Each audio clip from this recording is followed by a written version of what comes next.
Ezra. A great way for us to kick off the unofficial kickoff of football season. SEC Media Days starts today. Frank Martin getting us in on the intro with the classic line about football. I don't even remember when he said it back in the day, but it has been classic and run on this show ever since those words were uttered. Hope you had a good weekend. Gentlemen, we got a full house today, and we've got a lot to get to as usual on a Monday morning. Bill, let's start with Colin Morikawa taking the British Open. What did you make of the 24-year-old, becoming now the first guy ever to win his debut at the PGA Championship and at the British Open, also making it 2 major wins in just his 8th start over the weekend. 31, what is it, the final 31 holes without a bogey. It was great golf. It was, maybe we could have gotten it to be, maybe he could have made a mistake or two just to open the door a tad for Jordan Spieth. I thought Jordan Spieth played really well, aside from 17 and 18 on Saturday that could have put him in contention. Jon Rahm tried to finish hot. Brooks Koepka had a really good Sunday. It was good golf. I can't complain at all about the way it kind of shaped out, man. Morikawa was out there. If it looked like he was going to make a small mistake and just open the door a tad, he would make a par putt that was absolutely ridiculous and just keep motoring on. And so it was fun to watch, just because it was, like I said, the key word there is good, fun golf. Again, you could have, what was it? Was it 16, I think, where he knocked it in the rough and looked like he was going to make bogey and maybe allow Spieth to get within a shot, I believe. And he makes another long par putt and basically slams the door. So it was fun to watch. It was really a fun weekend from that standpoint.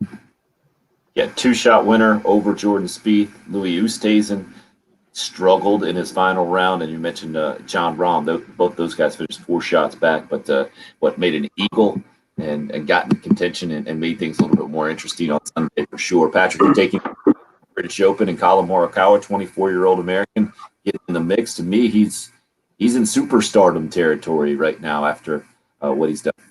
It sounds like it. I didn't watch any of the British Open. I think maybe 5 minutes through the whole weekend. I was watching the British Grand Prix on Sunday. It was electric. Silverstone, man. It was a big race, and there was a lot of controversy, sort of, and Charles Leclerc led 50 laps, and Lewis Hamilton hunted him down in the last 2. It was pretty electric. But no, I didn't watch any of the golf. Where does the British Open stand in of the 4 majors? Like, is it number 2 after the Masters that people care the most about, or what? Just depends, I think, who you talk to. There's Bill, no order of prestige after the Masters. It's all subjective. Yeah, and this year would have probably been 3rd on my list behind the PGA, but the PGA was held here in Kiowa. So that's, I mean, you're right. Most years, but generally that's the 4th, right? Right. Generally that's the 4th. But this year with the PGA being here and having the chance to actually go to it, but I would say the British is probably 2nd, and then I think it's technically called the Open. I was reading about that, and then I heard Morikawa yesterday. I don't want to, because they're all uppity. They're all kind of snobby over there, and they expect it to be said correctly. And he called it the British Open, and I thought, I can just imagine the 2 guys who introduced him kind of just shaking their head and thinking, we got to pull this young man aside and make sure he realizes it's the Open Championship. But I'd say it's probably 2nd, and that the reason is it's unique. It's not the kind of course that we're used to seeing. And yeah, I'm still one of those people, man. You give me sporting events right as I wake up in the morning, I'm generally a little bit happier. So I'd say it would be 2nd. So, Patrick, you said you were watching F1. NASCAR had at least one of you out there fired up, maybe 2, because we already heard Jen mention it off the air as well. Jess hits us up with a morning, sirs and ma'am. Jen, would love to hear your thoughts on my driver, Kyle Busch. Poor decision by NASCAR. Sorry, but had to vent early. Y'all might not be NASCAR fans, but this was a joke. Kyle Busch and his teammates got screwed. Horrible call on NASCAR's part. Should have been red flag when the first drop of rain hit. Thanks for letting me vent on this. And by the way, y'all have the best show on the whole station. Keep up the great work. Listen to you at 6 a.m. on the way to work. Thanks, guys. That's from Jess. Jen, can you help illuminate us on the situation here?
Okay.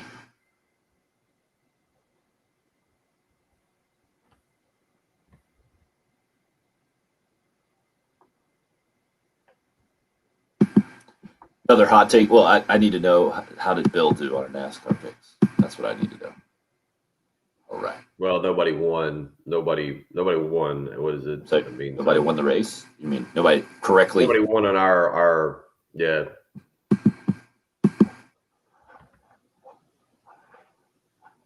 Yeah, the only way they're going to catch me is by having to win races. So as long as is even coming in last, losing. Who finished first yesterday? No, in our group, out of our group.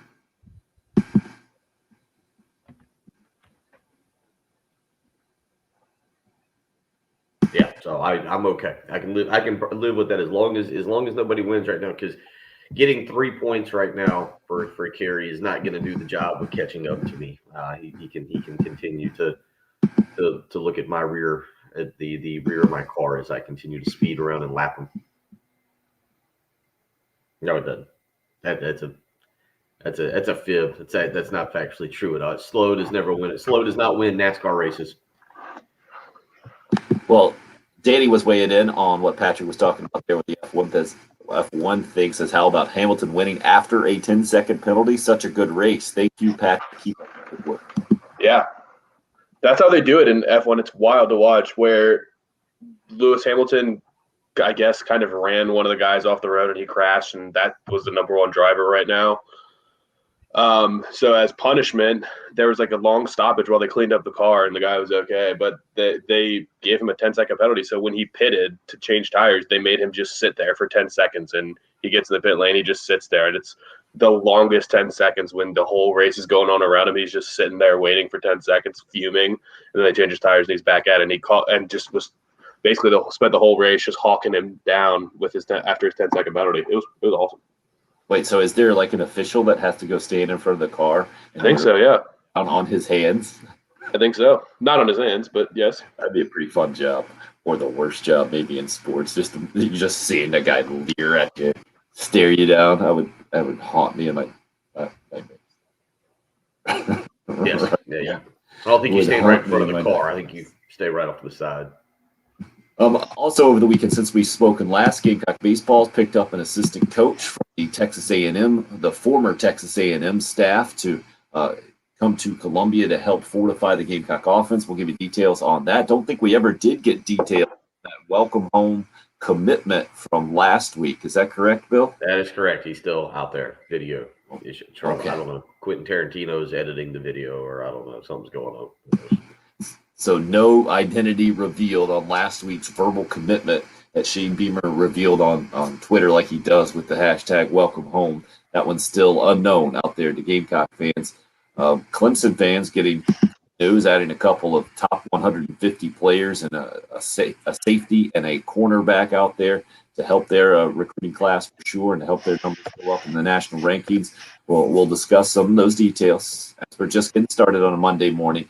The name, image, and likeness thing did have some movement. The most notable one, I think, with Texas A&M, the fan site. They have texags.com, I think it is, that we talked about before with some stories in the past. But they're going to pay a couple of players $10,000 each for their media access afterwards, or something to that effect. Bill, you said you looked into this a little bit more closely.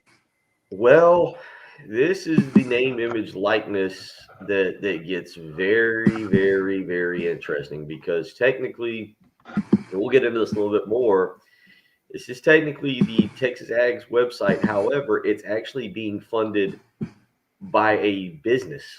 It is part of a deal with a local company, Greenprint Real Estate Group, who is actually, it's not because I saw this, and I know I know some people at the Big Spur. I know Gamecock Central guys have worked in that industry.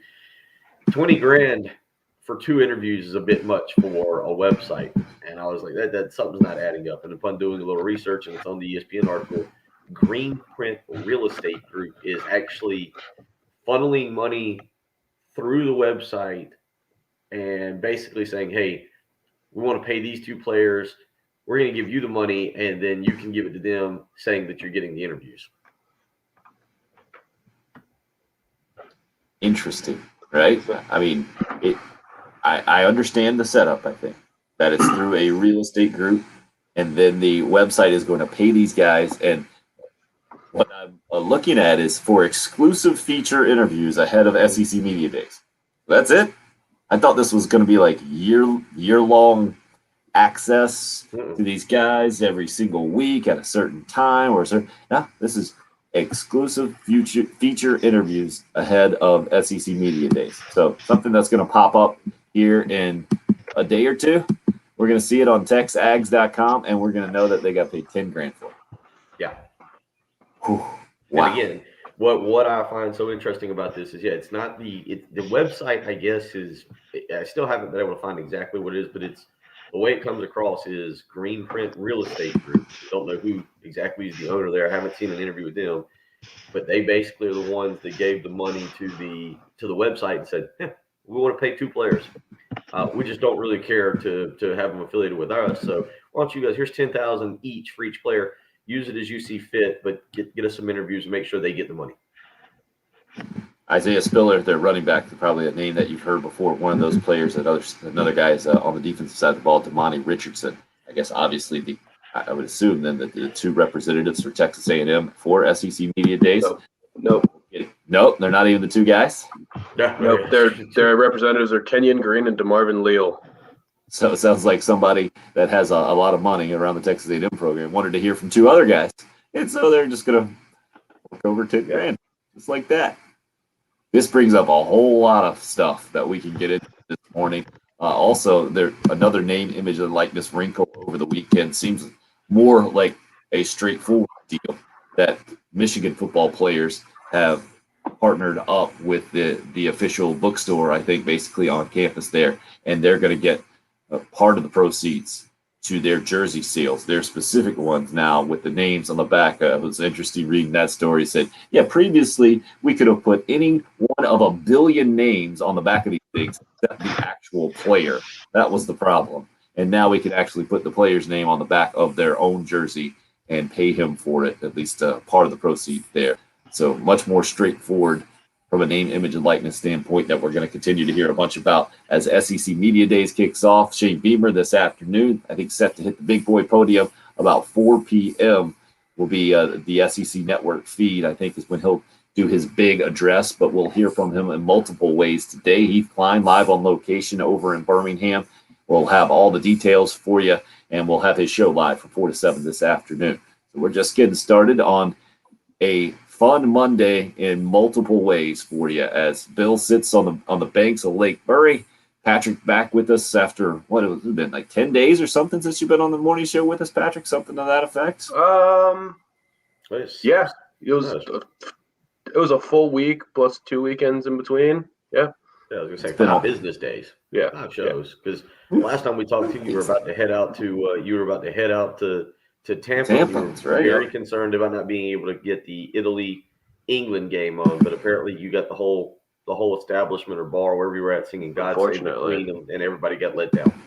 Yeah, it was really, really sad. It was a dejecting drive home. And the most important part of today is that it's Jen Jensen's birthday. You guys make sure when you call 803-404-6100 or text us, just add some birthday wishes to Jen. Well, what was that move that you were giving us there, Jen? That was a wave on the. Oh, you got it. We have to go. That was the lamest celebration that I've ever seen. Is that what it was? Yes, I think we have the same outlook of it. Yes, this was a day. Actually, the mother should always be celebrated for the birthday, right? They're the one that did all the work. We just happened to be part of it.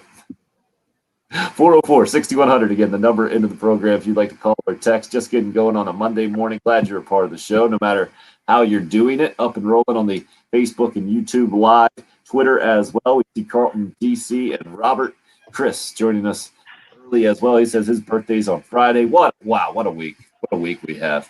Bill's getting stretching going, maybe some coffee in the system. It's the early game here on 107.5.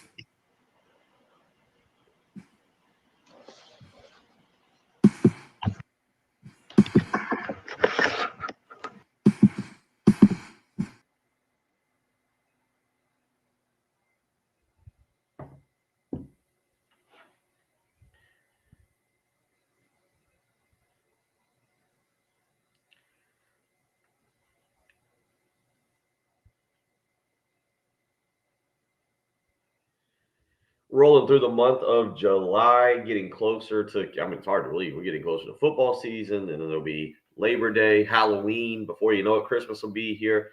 And those interest rates that you continue to watch, they'll start to rise again. Don't miss a golden opportunity right now to try and refinance your home using the mortgage guru, Jacob Crowder with First Palmetto Bank. He and Brian Kovar teaming up right now to help people save money throughout the village. You just need to give them a phone call this morning, 803-719-1005. That's his cell phone. You can shoot him a text message as well. Set up a time to talk. Look at your banks, look at your mortgage statement, see what that interest rate is. Maybe you got a little equity in your home, and then give Brian Kovar and Jacob Crowder a call today. 803-719-1005. You can email them, the letter J, Crowder, CROWDER at firstpalmetto.com is the way to do that. Don't miss a golden opportunity. Brian Kovar tells you, don't get caught watching the paint dry, which is a Hoosiers reference, which I still have not seen that movie in forever. So maybe I need to go back and watch it myself. Either way, you don't want to miss the opportunity that's out there now. Lower that interest rate, get a little money back. Give him a call, 803-719-1005. He's the mortgage guru, Jacob Crowder with First Palmetto Bank.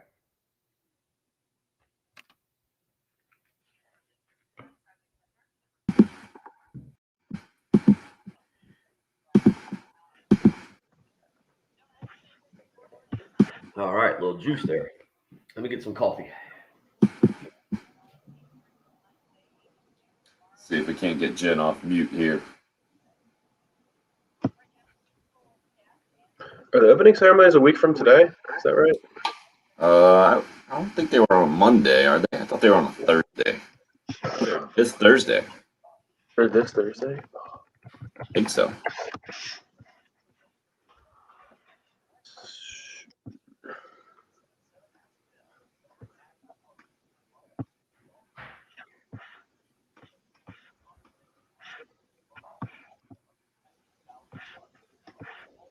Jen, you're still on mute there. Thank you. There you go. Lots of live today. Holy guacamole. Yeah, if we need to do the normal break structure, we can. Yeah, probably will in the 8. Either that or just do like front and back of a break. Do it that way. Right. So let's see. And yes, Trey, I am basically in a closet. 16 people at the beach is where I'm at with the family. Jeez. So this is the quietest it will be all day. For sure. 16 in one house? What's that, Patrick? 16 in one house? Mm-hmm. Man. Only 8 full-size people. Full size. And 2 dogs. 2 dogs in there. Oh, awesome. So is that really coffee that you're drinking, or are you drinking something else to get you ready for the day? No, that's really coffee right now. Okay. Someone might hand me a mimosa at some point this morning. That's what was going down yesterday. Nice. Strong start. So, Jen, you said at 8 o'clock we should do 3 breaks as well, but we're okay here in the 6, just doing the 2? Yeah, we're okay on that. Yeah. Like I said, makes sense to me. Yeah, I think we'll just do it that way. And that will get them all in? Yeah. I said to kind of spread them out, They kind of sprinkle the couple into one, and it's good to see them in, though.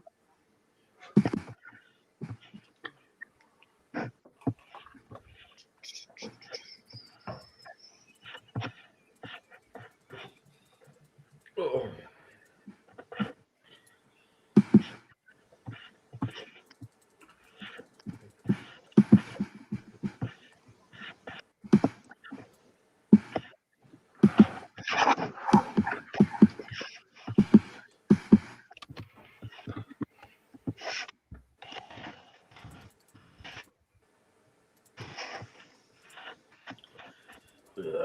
So we got Dan Mullen kicking things off first, and then Orgeron and Beamer today, huh? Yeah. I was just pulling up the schedule, too. Dan Mullen, Zach Carter, and Ventrell Miller.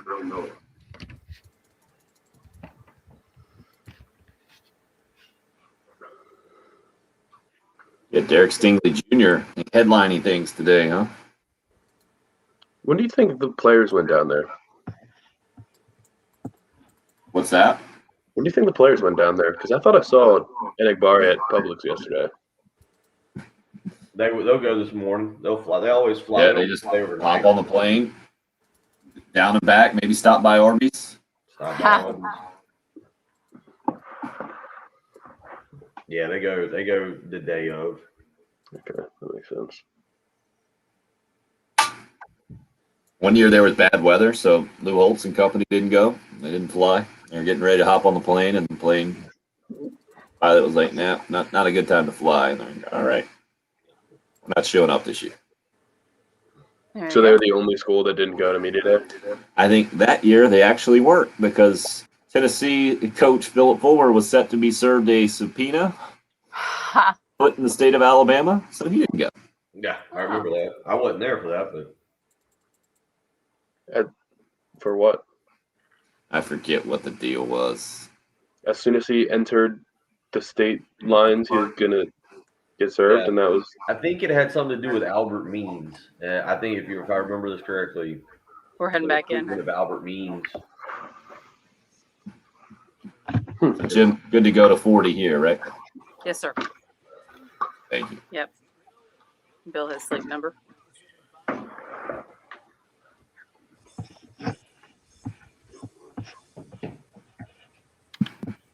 You guys are up.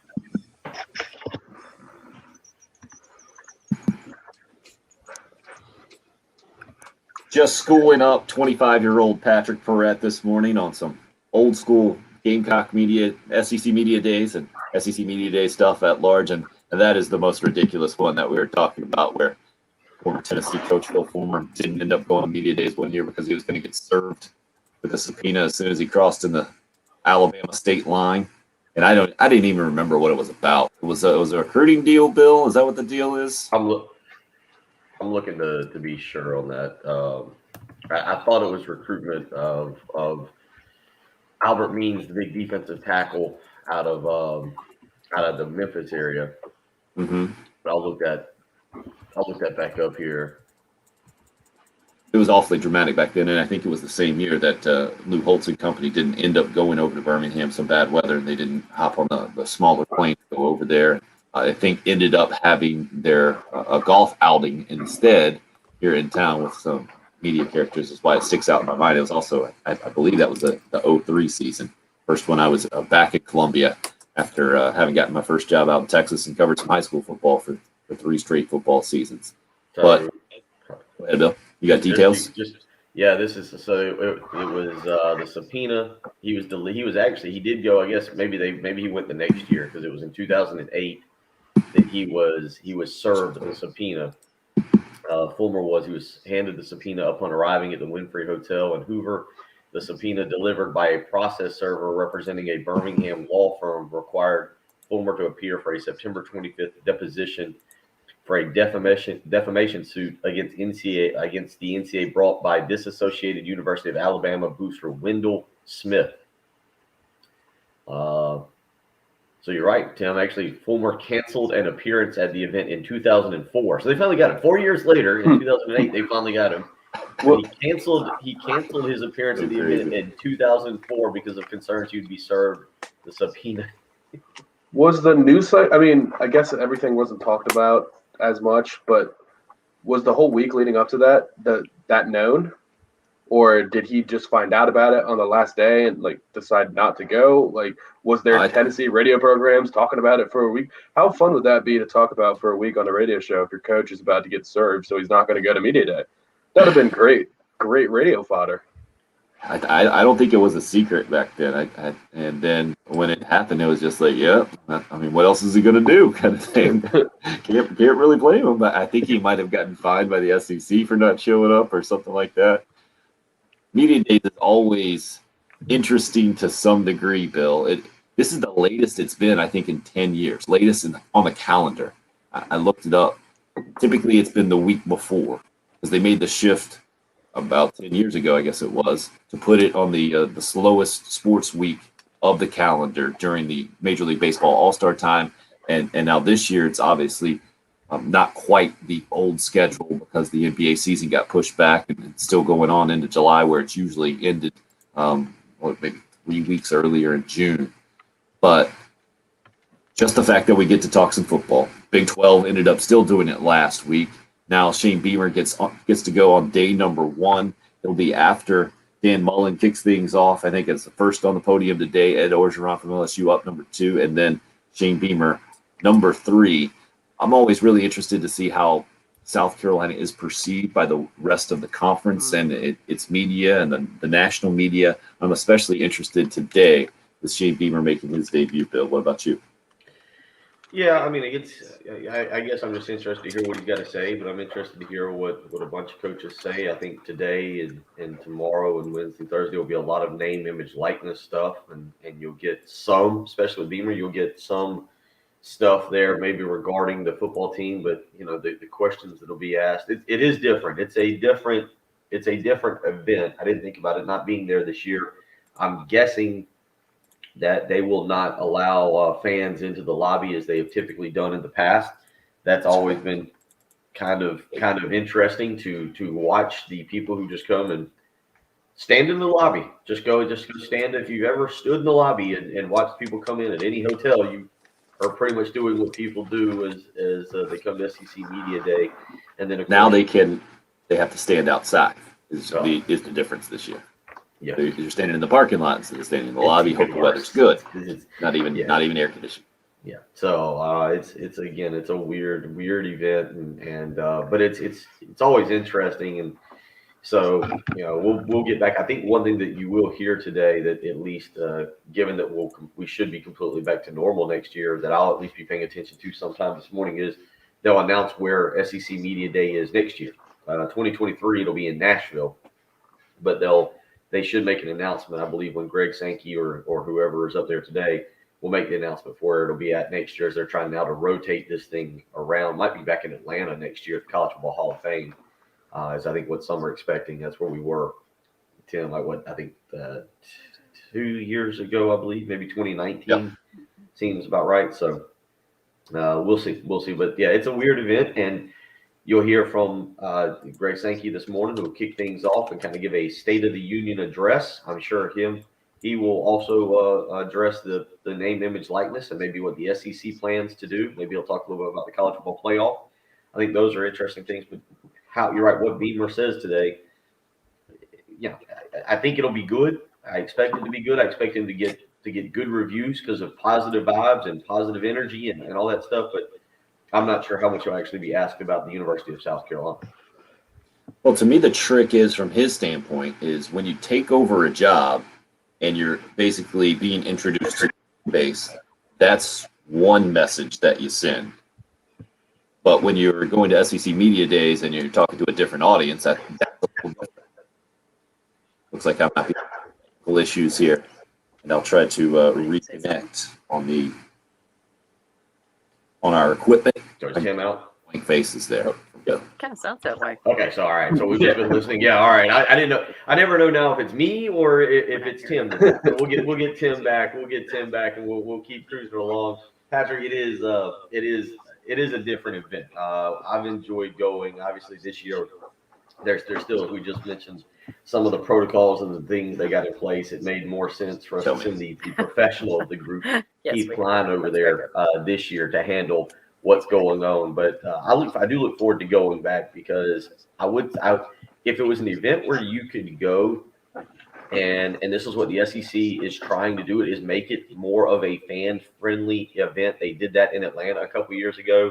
I think it was the Olympic Park. It was across the street from the hotel we were at, and they had a band, and they had some cornhole tournaments and food trucks and whatnot, and make it where when you came, you could actually kind of, I wouldn't say tailgate, but I don't know if I'd ever call it a bucket list item, but it's something more swinging by if it's within driving distance for a day and hanging out and just seeing some of the festivities, because that's something the SEC is trying to do. I mean, what are they going to do? Sell tickets so that they put in an auditorium or something and sell seats for people to watch the coaches? Yeah, generally SEC related activities, like a mini Papa Shot hoop that you can come by, or get a coloring book for the kids, or what?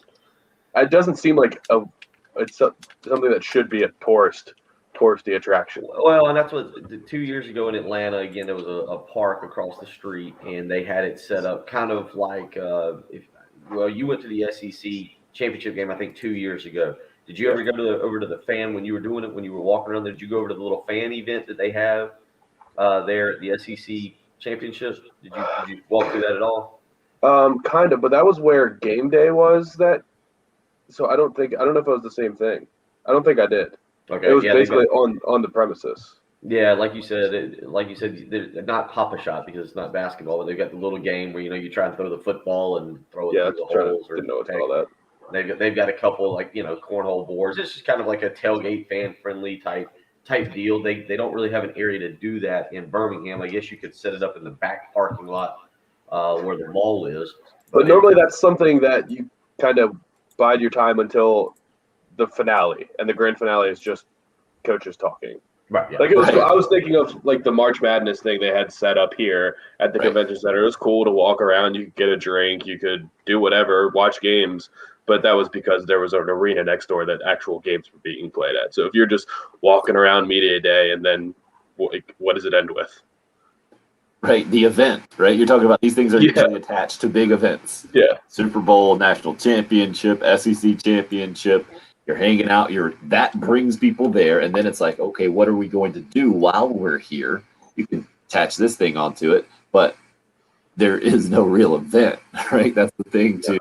I mean, you can, unless you're going to get a game, some kind of exhibition game involved with this, like the NFL does it right? The Hall of Fame game's coming up in like 2 weeks. On August 5th, I believe it is, and they attach an exhibition game to the whole festivities. They also have the enshrinement ceremony, and there is stuff going on as opposed to, hey, we're going to talk about football, or hey, now this thing that used to be necessary because we didn't have the technology to bring you comments from around different areas, different area codes, and one guy in Florida needed a quote from a coach over in Alabama, and instead of calling long distance, we just started this. Roy Kramer started this tour as SEC commissioner and the whole thing.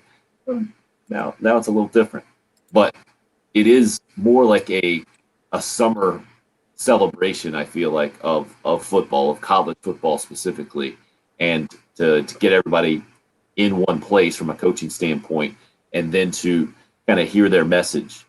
This year, I think it's the most interesting one in I don't know how long, just because of what we're talking about. I mean, just one story from the Texas A&M site of texags.com, how a real estate company is now paying them $10,000 to pay to players for featured exclusive interviews ahead of SEC Media Days. I mean, this is just paying players, right? I mean, you're paying $10,000 for an interview. You're never going to convince anyone that is market value for an interview that is typically done and has always been done for free. Just to be very clear, 107.5 The Game does not have the money to pay $10,000 every time we hear from a coach or player. I mean, it's unfathomable. So what coaches are going to say about this kind of stuff? And what I was trying to say earlier, we had a little technical glitch, is that we've heard from Shane Beamer basically addressing the Gamecock fan base. When you're introduced, you're addressing your fan base, especially from where South Carolina football was at the end of the Will Muschamp era and going 2-8, and just the dysfunction and disappointment there. His attitude and approach to the Gamecock fan base, we know, has been very well received. But I've even seen it just on a social media post that he's talking about Williams-Brice Stadium being the best stadium in the country. Like, we don't think twice about that. But then I have seen other fan bases, I think probably Virginia Tech fans that have followed him through the years, or Oklahoma fans, just other stops that he's been, say, hey, wait a second, how can you possibly say that? And today's address is more we'll work on getting Monday for him. unbiased audience out there, or more the national/regional audience as opposed to just your favorite. Tim is making a great point. I can tell. Unfortunately, we just can't hear it. So what we'll do? Let's take a little break. Let's regroup here. It's Jen's birthday. It's the start of SEC Media Day. You're listening to the early game on 107.5 The Game.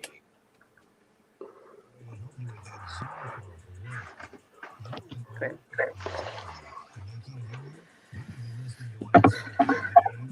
Awesome. So you guys got about half of that, I'm guessing?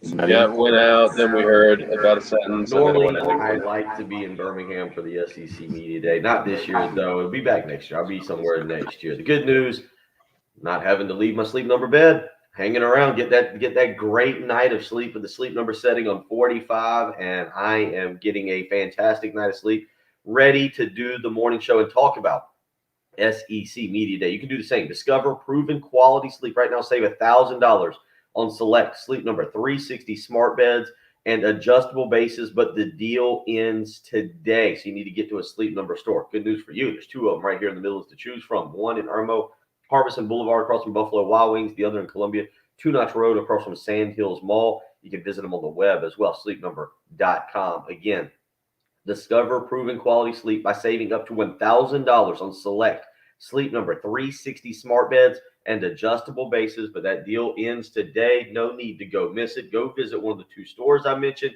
Make the switch to Sleep Number today and find out what a great night of sleep is truly like.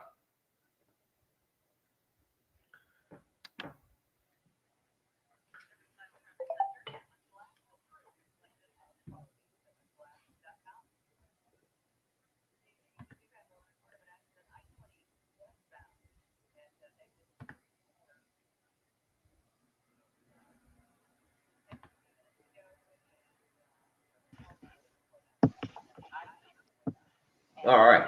What a great start to the morning. There's Off and running. poor reception in the closet. Is that what's going on? Is he in a closet? Did he say he's in a closet? I don't know. His live stream's working good. Yeah, because that's what I did the first time. Is just put the laptop volume on, so I could hear. Yeah, I thought about doing that. Well, I couldn't tell if it was my headset that went out or if it was his. Yeah, because that happens fairly often. Just the headset going out for a second. Yeah. Sorry. Maybe just do a little reset. Oh man. Good times. Good times. Oh, the fun of. That's all right. You can go sit on the beach today and just watch it all melt away. Take the boys out there, draw lines in the sand, and tell them to race back and forth.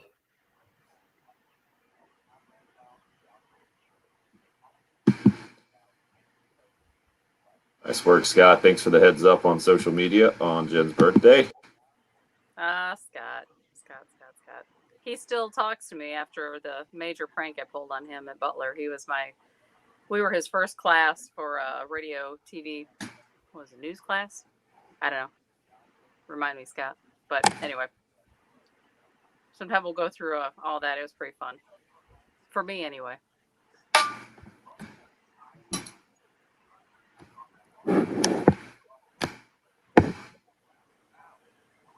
I imagine there's not much more to the story, but I was going to say we could also bring up what Have me back Vanderbilt is in the doing. headset. Jen, access. Oh. Yeah, I got you. Thank you. What did you say, Scott? Bill? Scott Bill. What Vanderbilt has done with their numbers. Oh. What do you mean? They took all the numbers off of the roster. You have to earn your number. Really? Good. It's a good bit. That's funny. Earn your number in training camp. Yep. I think I just do that with names. Like you don't get your name on your jersey until whatever. I think the Cowboys, you don't necessarily. I don't think you get a star in your helmet. I think you got to earn your star. I'm sure they really care. Yeah, the coach said we're going to Clark Lee. We're going to earn everything in this program. Until we understand that, we rent those numbers. We don't own them. Until we're ready to work within them, leave them better for the next person to wear them. That will come. I don't want to put a timeline on it. I'm thinking that there's a timeline. I'm thinking you have to have numbers for the first game. Right? Yeah. Is that just because these are all kids that he didn't recruit? It's a little different if you recruit a kid and you're like, yeah, you don't get a number though. You got to earn it. You can have a scholarship, but not a number. To me, there's other things you earn, but the number is kind of an important identifier. Yeah, like for the spring game, people watching. I guess both the people watching the Vanderbilt spring game Let's put were it this very way. confused. If we'd have had to call the spring game without numbers, that would have been the worst broadcast ever. With Heath and I just like, and somebody has got a pass or is running the ball. There's a tackle. The dude with the ponytail. Well, it's already difficult because you didn't have a sheet, right, this year. Yeah, we finally got a sheet, I think, midway through the first quarter. But like, for example, when Jaheim Bell kept taking handoffs for what Yeah, the nobody knew who it was. plays, we didn't know who it was. Yeah. Guy with the grass stain on his knee. He looked like a running back. He did a good job. Yeah, we're about to head back in. We'll keep good thoughts. All on right. it down. This thing keeps popping in and out on me, I think, gentlemen. So be flexible, please. Be flexible. Name of the game. Great. Yeah, be flexible, Bill. Let me see you kick your leg really high. I did jump in the water for just a little while yesterday and do some leg exercises. Okay. I'm good and flexible this morning. We'll call you Bob. Cats are up. Rolling along on a Monday morning. SEC Media Days kicking off a little later on today in a strange time. A new strange time for college football. Name, image, likeness stuff popping up over the weekend. In case you didn't keep an eye on it, the fan website out of Texas A&M going to pay two players who are not going to be part of SEC Media Day festivities $10,000 each. Now, the fan site isn't, I guess, maybe technically paying them, Bill. This is the tricky part, that this is being sponsored by a local real estate company out in the Texas A&M area, I assume. Going to get $10,000 for exclusive feature interviews ahead of SEC Media Days. It's mind-boggling to me. I don't understand. This is basically just a way of paying players what you want to pay them, isn't it, Bill? That is essentially what it is. Greenprint Real Estate Group is the name of the company that is basically paying for this. So even though people are seeing, they're paying, TexasAgs.com is paying $10,000, they're not the one who's actually forking over the $10,000.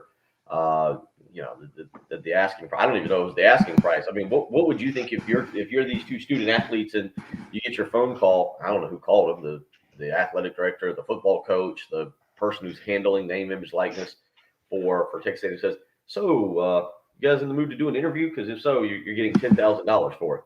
Like that's all it took, and that's exactly where they ended up. The interviews are out. I'm on TexasAgs.com right now. One-on-one. Greenprint presents Isaiah Spiller. So they're just sponsoring the interview. I mean, do you think they wrote the questions? When would you ask this? Would they do that? Who knows? They could do. First of all, tell me how long the interview is. You got it right in front of you. 29 minutes. Only 29. 29 minutes. Yep. Okay. So so that's and the other one is 21 minutes. So the rate was $10,000 for half an hour and a third of an hour. That's the deal. Pretty good rate. Yeah, it's a good deal. Yeah, I wouldn't even think this was run through the head coach or athletic director at all, Bill. I think that I mean, I guess you have to clear this thing through compliance somehow beforehand, but I would be surprised if that's who ended up calling them and said, "Hey, guess what? Congratulations, you just made $10,000." Guessing this is that whole name, image, and likeness consulting firm and a different arm of the athletic department these days. Yeah, so I'm looking. I mean, kudos to this group. I don't know if they did this on purpose to like get a little bit obviously I'm on the website now, and it looks like two young guys. I'd say mid-30s. I don't think this group is. Maybe one guy over here is I'm looking at it is in his mid-40s. They are based out of the Bryan College Station market. So that's basically where they're selling their homes. There was a clip, a little part that I read in the opening that they took the Aggie motto of "This is home," and they used that basically. It says Jeff and Randy have taken the Aggie phrase "This is home" to a whole new level for us. That is, I guess, what is it? An endorsement by someone they sold a home to, Mary Ellen and Matt Leonard, is what it says down at the bottom. But I mean, they look like I was trying to read the about section here, and just see like how big of Texas A&M fans these people are here. So it's actually one of the guys, Jeff Myers, is the owner. He graduated from Texas A&M in 1999 after growing up in Ohio, Minnesota, and Arizona. So just interesting. So I mean, that's exactly what it is. This is exactly what it is. Two guys that basically they've got the money. It says, I'm actually reading this guy's bio. In his free time, Jeff attends Aggie athletic events. So they're big time. I bet they're big time donors. And you're exactly right, Tim. This was an easy way to funnel the money through TexasAgs.com, which I'm sure they log on to every morning and read recruiting or read about their team, and just said, hey, we can get two players some money, and then also get a little bit of notoriety here for our real estate group. Yeah, it's like they probably read the site every day. They want to do sponsorships with them, but they don't want to sponsor Brett Lucci's takes. They want to sponsor Isaiah Spiller, who's going to be in the NFL next year, and it's an exclusive interview people are talking about it. So they're getting more bang for their sponsorship dollars, because now stations in Columbia and all across the Southeast are going to talk about it, rather than no one noticing if they just put a little banner on the Texas Ags website. You would look at it when you logged on, because I've never been on this site. Probably will never visit this site ever again, but they just got a unique view from me today, so it worked. Ted says, "Why are y'all acting shocked? We all knew this would happen." Did we know this would happen? That you knew a fan site was going to pay $10,000 for an interview before the season even started.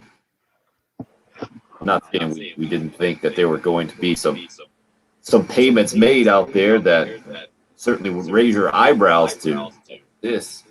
Very interesting. The other story that I thought was much more logical, and I would have seen coming, is that some Michigan football players signed a deal basically with their official licensed store there that sells the jerseys, and now they can put the money, they can put their name on the back of those jerseys that they wear, that specific player, and get paid for it. That, to me, was the name, image, and likeness rule, not to do an interview for $10,000. Hour 2 coming in. WPTFM, Estover, Columbia. This is 107.5. But at the school where they were saying you're going to have to earn your name on the jersey and stuff like that, can you technically do a name, image, and likeness if you haven't earned your number and your name on your jersey? That is funny and true. That if you don't have a number, you can't go to the local bookstore and have them sell your jersey, can you? I think this would have been like reverse bargaining. RL says, I wonder if they even bargained. I assume they could have gotten the interviews for less than $10,000. Yeah. Be like, yeah, $100. I'll do it for $100. No, we're gonna give you 10,000. Yeah. Pizza and beer, it's good for a month. Crazy. No, I highly doubt the real estate group even tried to bargain. They probably thought that was a bargain. Oh, we'll set the bar. Right. Only bargaining they did was upping their own price, probably. Yeah, right. All right, I hear my 1-year-old making noise here. I'm going to go check on damage. Oh, He's fixing you breakfast. Okay, so everybody walks away again. the zero. I wonder if zero res goes with Tim everywhere he goes to make sure the carpets are clean. That's a really good point, especially with the 1-year-old. Yeah. 5 and 8-year-old rolling around on the carpet. Yeah. 16 people in the house. That's a lot. 0 res. That's a necessity. And basically they're not. The big people are not outnumbered, but they're even. Well, Tim took 3 down. I got a feeling the ratio of kid to parent is close to 50-50. Yeah, he said 8 and 8. Oh.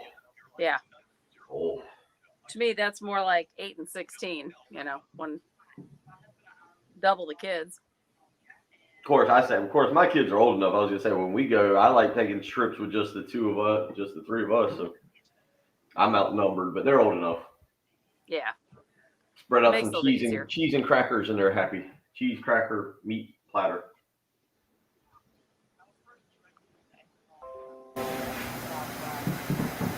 Well, Boy, that's- I was gonna say I did not want to get up this morning. Yeah, I'm with you. I've been busy all weekend. I tend to do, I'm having wrist surgery on Thursday, so I know I'm going to be kind of gimped up for a while. So like I'm all but nesting. So we got family coming in a couple weeks for Megan's graduation. So I've just been a fiend. Darren's just pretty much like, I'll just stand back and let you do your thing. Oh boy. Yeah. Wish I wasn't like that, but. So the house is getting pretty darn clean. Closets are getting cleaned out. Like, why am I worried about this? It's not There like you go. Yeah. Because everybody does, when they come to your house, they do spend a lot of time in the closet, right? They do. Yeah. Walk from closet to closet. Yeah. Just not the smartest tool in the shed.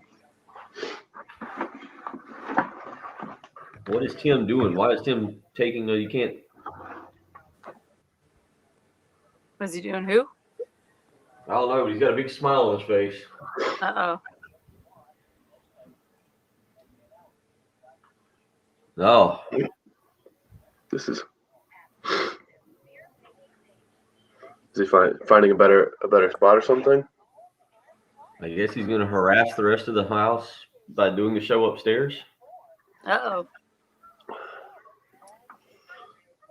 Or one of the kids has gotten hold of the computer. Yeah, that could be. Which is now what I think has happened, because I see two hands of Tim's and neither are holding the computer. I believe Shame no one else can watch this.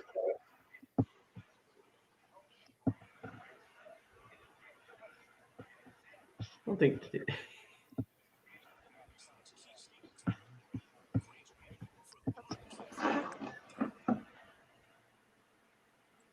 Okay, there's a lot happening there. Oh, it looks like he just ran a family member out of one room. Yeah, Tim's taking over a bedroom. He's told his parents, it's time for you to get up. Scoot. Go fix breakfast for the family. I'm wondering if we're gonna get the Tim and the 1-year-old show. That could be fun.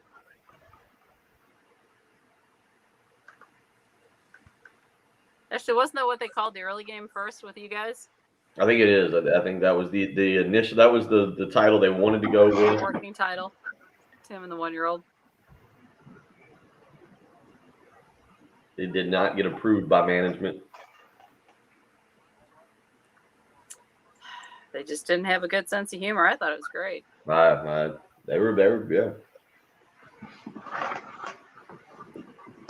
I apologize. I do not have my usual peppy energy level this morning. It's the grayness behind you.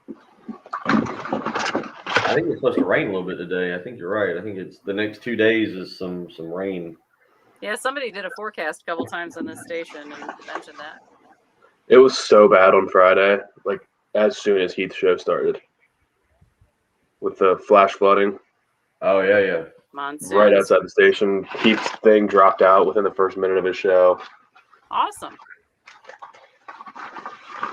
I meant to text you last week. I was listening to Heath at one point. I can't remember what he was talking about, but it was something that Heath would talk about. Like it wasn't a typical like topic that we would get into. I can't remember what it was. It was like Wednesday or Thursday. I was gonna ask you if he's gotten any grizzled takes or people that have just set him off. I stopped reading the text line Jargon show because he got mad that I was clicking on them and they were turning, like clearing out. Because you know how it has like the dot next to it when it's unread. He's not used to somebody else paying attention during the show. Yeah. He's like, I'm okay with you reading the text, but don't do it if it hasn't been read yet. I can't keep track of them. Like, all right. Just not going to bother. I don't care enough. The only thing I talked about last week, I probably said a dozen words last week, and it was about Space Jam. About what? Believe it or not, Heath is anti-Space Jam. Really? I can see that.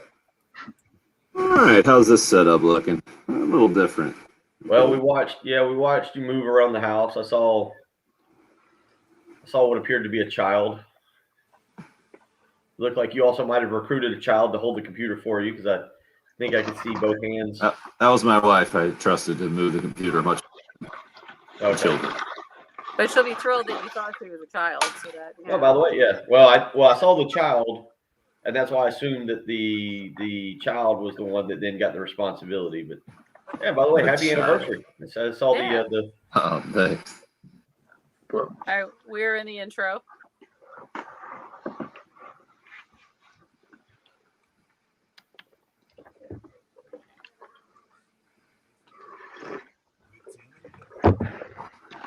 You guys are up.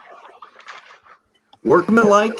Is that the way to put Colin Morikawa? I don't know the best way to describe him. Really, really good. Not a lot of. I don't know. Bill, this is not the first major that he's won. It's the second one, but it's incredibly. He's the first guy ever to win his debut at the PGA Championship and the British Open. Now he's only played in 8 majors. He's won 2 of them.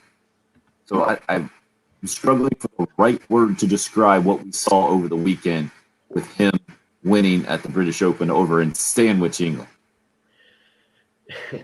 Yeah, I mean, I think we're getting to know Colin Morikawa, and because on the course he seems pretty laid back, pretty focused.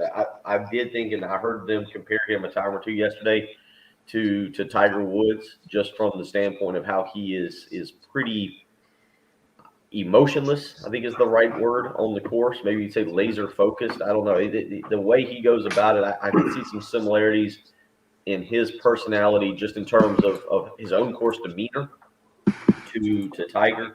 And then you hear, it was a very mature yet a very young post-round press conference where he addressed his family. I tell you the other thing I really liked. This is the typical 24-year-old, right? The round ends. He goes into the scorer's tent or whatever to sign his card. And so if you were watching, or if you cut it off, you missed this part. But all the people march out to the 18th green to do the trophy, the Claret Jug ceremony, and they're all waiting, and you can see them standing around. And then they cut to Colin Morikawa, who's just hanging out in the little scorer's tent, FaceTiming what I believe was probably his wife. Just, like, oh, yeah. They're like, hey, we now need to give you the Claret Jug. He's like, oh, okay. And he kind of looks at us like, well, I love you. I'll see you shortly. He just keeps walking. And so he was just hanging out. They were all waiting on him. But then his post-round press conference, again, it was a very mature thing, but also you could see it was a first-time type deal from him. So I think we're learning his personality, just like we did with Rory, just like we did with Jordan Spieth, like we have with all young golfers now, as we get to know them and what they're like on the course, and then kind of how they handle the media or handle winning. I know he's got a good personality because I just remember when he won the PGA, he broke the trophy, right? Or the top fell off of it or something like that, right? Yeah, he lifted up and the top fell off. So fell off, yeah. I've heard interviews with him though. He's a fun guy, but he's like is there not a lot of flair to his game? I mean, he's not particularly long, right? He's just kind of really good with it. I just know that he's really good with his irons and doesn't crush golf balls necessarily. He's just good. I think that's what it came down to yesterday. It was like never a shaky moment and didn't look like there were a lot of nerves in play, I guess, is what it comes down to. Craig mentioned machine-like. That's what. Does that make him less fun to watch? Well put, the way it was yesterday. Not necessarily, right? Because I think you would have said that about Tiger back in the day. But but I think it was the phenomenon that Tiger hit it farther than everybody else and was so much younger, kind of splashing on the scene. Morikawa's 24, and I think has the best college golf numbers ever. They were saying yesterday, lowest average score in any NCAA golfer in history, and yet it just I don't know how it feels. I guess with Morikawa and and again, it's not like we haven't seen it before, but to win both of those majors in the first time ever playing in the PGA Championship and British Open is unfathomable, really, and wildly impressive, obviously, over the weekend. No, and again, it was a fun tournament. I really enjoyed it. I probably know. I will say this, Tim, and this is just an interesting thing going back to the Open as a whole. I would have preferred to see the weather kick up. That was the one thing that makes the Open special is you get the awful weather and it looks nasty out there. And instead yesterday, I think you got guys out there. I was looking at some of the crowd. What was it? The poor Matthias Schmidt, I believe, the German who won low amateur. Did you see his face when he came out there to get it? He'd clearly been wearing a hat. And so the top of his head was white, whereas where about the bill of his hat stopped, the rest of his face was a nice bright red from being sunburnt probably all week. And you had some people in the stands back there. I think they were making fun of them at one point that probably had some people who were leaving with sunburns and taking those home as souvenirs. It was great weather. There was nothing wrong with the weather, but I think that's part of the Open is you get those awful windy days that's misting out there or raining. We've heard stories of people hitting, 4 irons from 160 yards away because the wind's so bad. So always entertaining like that.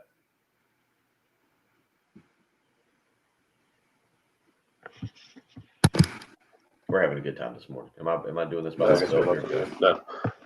Okay. I didn't watch the tournament. I just couldn't bring myself to watch it. I mean, I watched a couple minutes of it in the studio on Sunday morning because I had to go to the studio for a little bit. But I mean, waking up at, I guess what time was it teeing Well, off? it would start at 1 a.m. right? Something like it that. would start real early. I mean, they're 5 hours ahead of us, so it actually would start about 3 a.m. That's about 8 a.m. over there in their time, and so that would kind of get it going. But I understand. And look, it's a different tournament. It's fun. What I think is interesting is this is 2020. You kind of throw that out the window. It's the second year now, really, that we've seen what I would say the golf season end in July. We're not used to that. We're still used to having the PGA Championship occurring in August and having one more major in the month of August. Obviously, you've got the Ryder Cup coming up this year, the last weekend in September, but it is strange kind of to be done with golf. We'll transition this week. We got SEC Media Day kicking off today. You got ACC Media Days occurring Wednesday and Thursday. You'll get a break next week, and then we come back. And as Tim was saying in the first hour, you've got the Hall of Fame game coming up on August the 5th, I believe, August 4th or 5th, the first weekend in August. We're probably 2 weeks away from the start of spring practice for South Carolina and Clemson. So the countdown, if you're a Tiger fan, the countdown to maybe the biggest football game of the season in college football, Clemson and Georgia, not far away. And then you got South Carolina and the opening of Shane Beamer, which we'll get into more as we go through this program, but also through the week when we hear Beamer and the players talk later today. So, yeah, a lot going on there and something certainly to get excited about. But it was a really good British Open, I thought, just from a standpoint of good golf. Just really good golf, Patrick, to see a guy like Morikawa. I'm with you.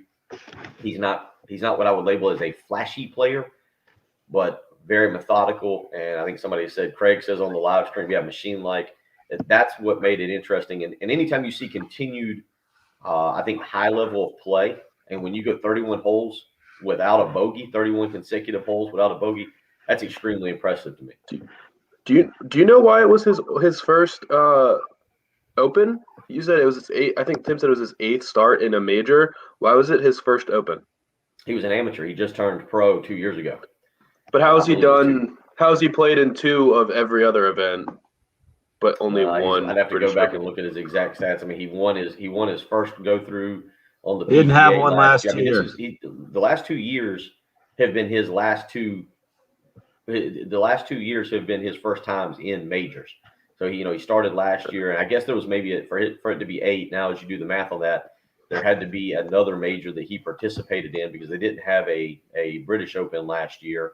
They only had the PGA, the US, and the Masters, and he played in all three of those, and obviously playing in the 4 this year. So we'll keep talking about that. If you want to weigh in, 803-404-6100 is how you can do so this morning. Again, the other story we've kind of been just talking about is another wrinkle to the name, image, likeness, and it's again, to give you the exact story, a Texas A&M fan site has done interviews. This is the way I read it. Has done interviews with 2 Texas A&M players, running back Isaiah Spiller and safety Damani Richardson.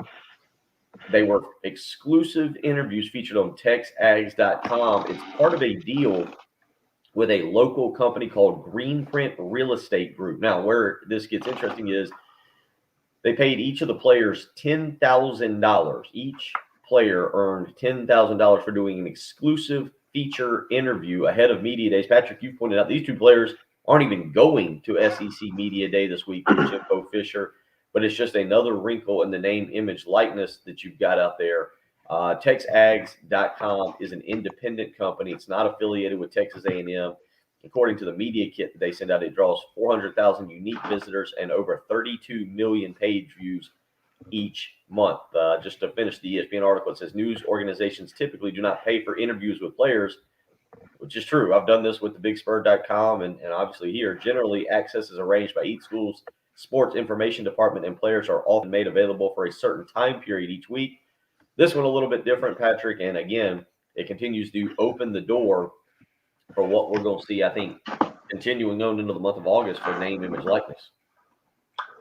Yeah, I mean, I just don't know. People are really upset about this, it seems like, on the text line. I just don't – it's a lot of money for an interview, but is it bad? Like, is it a big deal? Is this going to make a kid want to go to – is it going to help Texas A&M? Like, knowing kids, high school kids, knowing there's deep-pocketed boosters that will pay me $10,000 just to do an interview?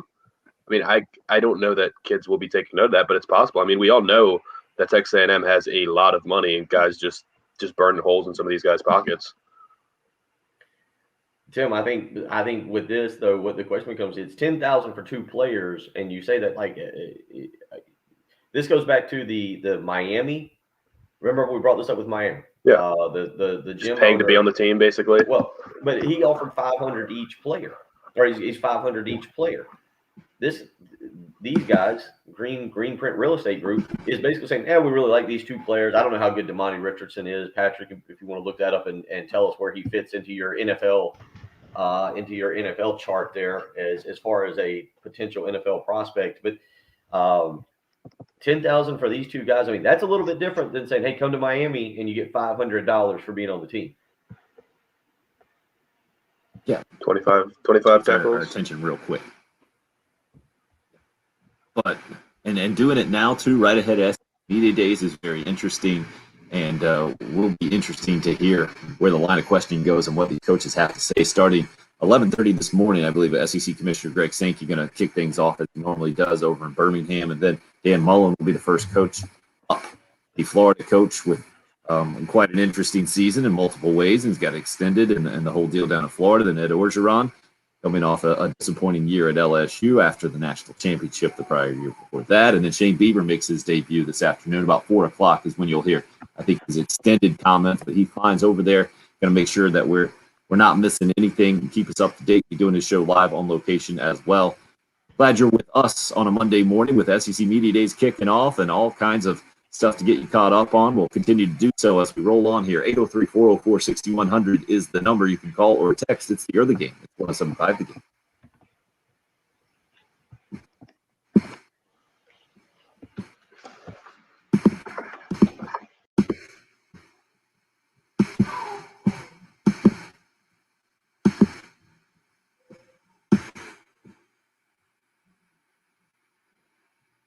So this week, hanging out with my family. It was the 1 week of the year that the timing worked out. So doing a little working vacation. We had 16 people at the house at the beach. So I will especially appreciate professional cleaning after this week. Talking about Zero Res carpet and air duct cleaning. They've come out to my house and done a great job cleaning my carpets, an area rug for me, freshened up the tiles in the kitchen and the bathroom. and they do it differently than anybody else. Zero Res, a no harsh chemical involved patented powered water cleaning process. You can learn all about those details, zerorescolumbia.com, where you can also go and book your appointment today. I can tell you, having 3 boys, especially a 1-year-old right now, that no harsh chemical thing, very important to me and my family. Also, no leftover soapy residue to attract dirt back into my carpets. That's why my carpets have stayed cleaner longer. Yours can as well. Let the pros help you at Zero Res. 3 rooms of carpet cleaned, only $119, and a free hallway. When you mention me, Tim Hill, that's Zero Res. Spell it backwards or forwards, it's the right way to clean.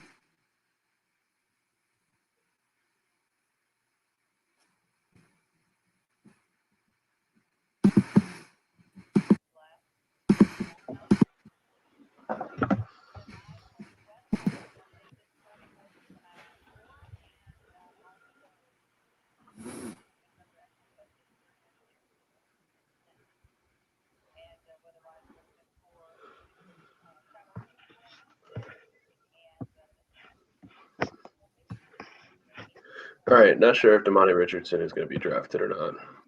Oh, yeah. When he looks, he had At least. 71 tackles from the safety position as a true freshman. Is pretty good. So he's going into his sophomore year? He's going into his junior year. It's hard. It's just hard to match up stats with last year because Right. I don't know how many games everybody played in, and So what do you think? Pretty good draftable prospect? it would appear so. I mean, he was pretty highly touted. He had 71 tackles as a freshman as a safety. So the kid that they brought to bringing to media day, DeMarvin Leal, is probably one of maybe 10 guys that's pretty much a lock to be a first round pick already.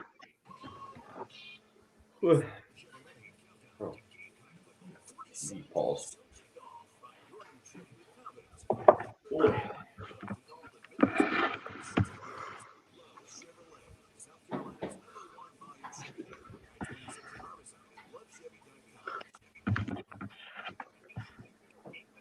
But yeah, we do have an expansion draft this week as well.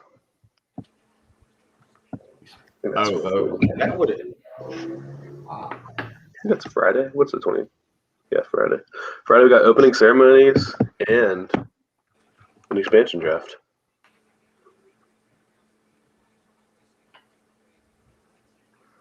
To answer your question, Chris, they have to pick one player from every team.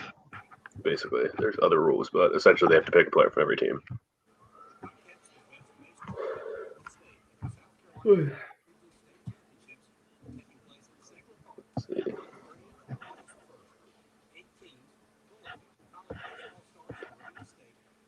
Jonathan and Portia, we'll be going back to the studio soon. I wish this was. I would much rather be the stay-at-home stuff, but we'll be back in the studio. Well, this morning is an example of why we need to be back in the studio, Bill. Yeah. When we have the technical stuff. We've been in studio and had technical stuff too. No, Chris. So yesterday, the big deal, or 2 days ago, was the protected lists. Every team was allowed to protect a certain amount of players.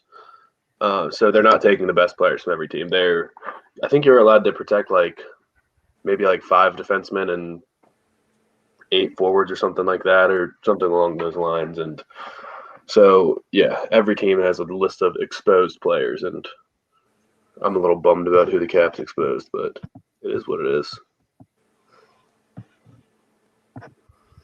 Bill, who's your team? The Hurricanes or the Lightning? Yeah, both. I mean, I don't probably the Hurricanes more. I'll probably take the Hurricanes. Looks like they're projected to take Jake Bean from your Hurricanes. Don't buy a Jake Bean jersey. I think I'm good now. Just having internet issues. All righty.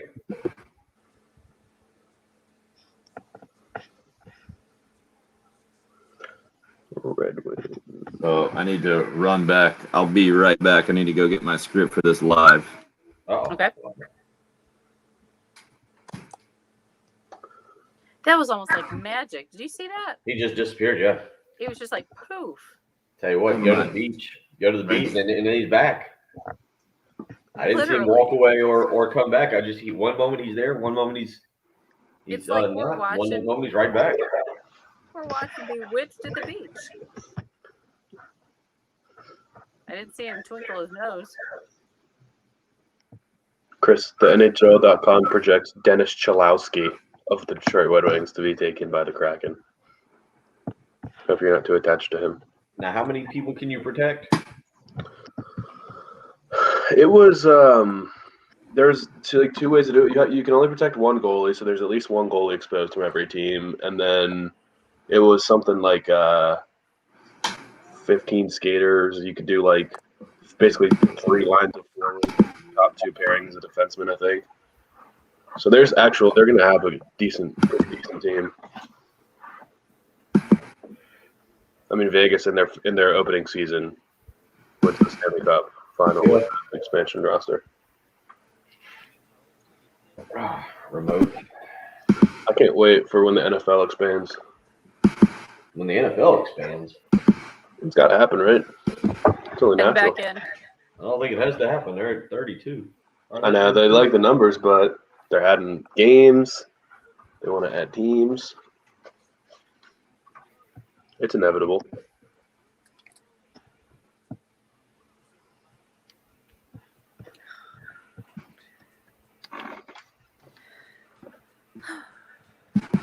All right, guys. Right.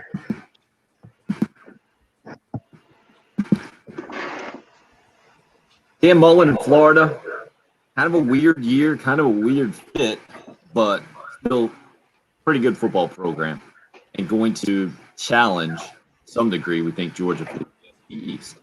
LSU and Ed Orgeron, I don't think anybody feels like it has a great handle on that program and has complete control, but the football players, and they're going to win games.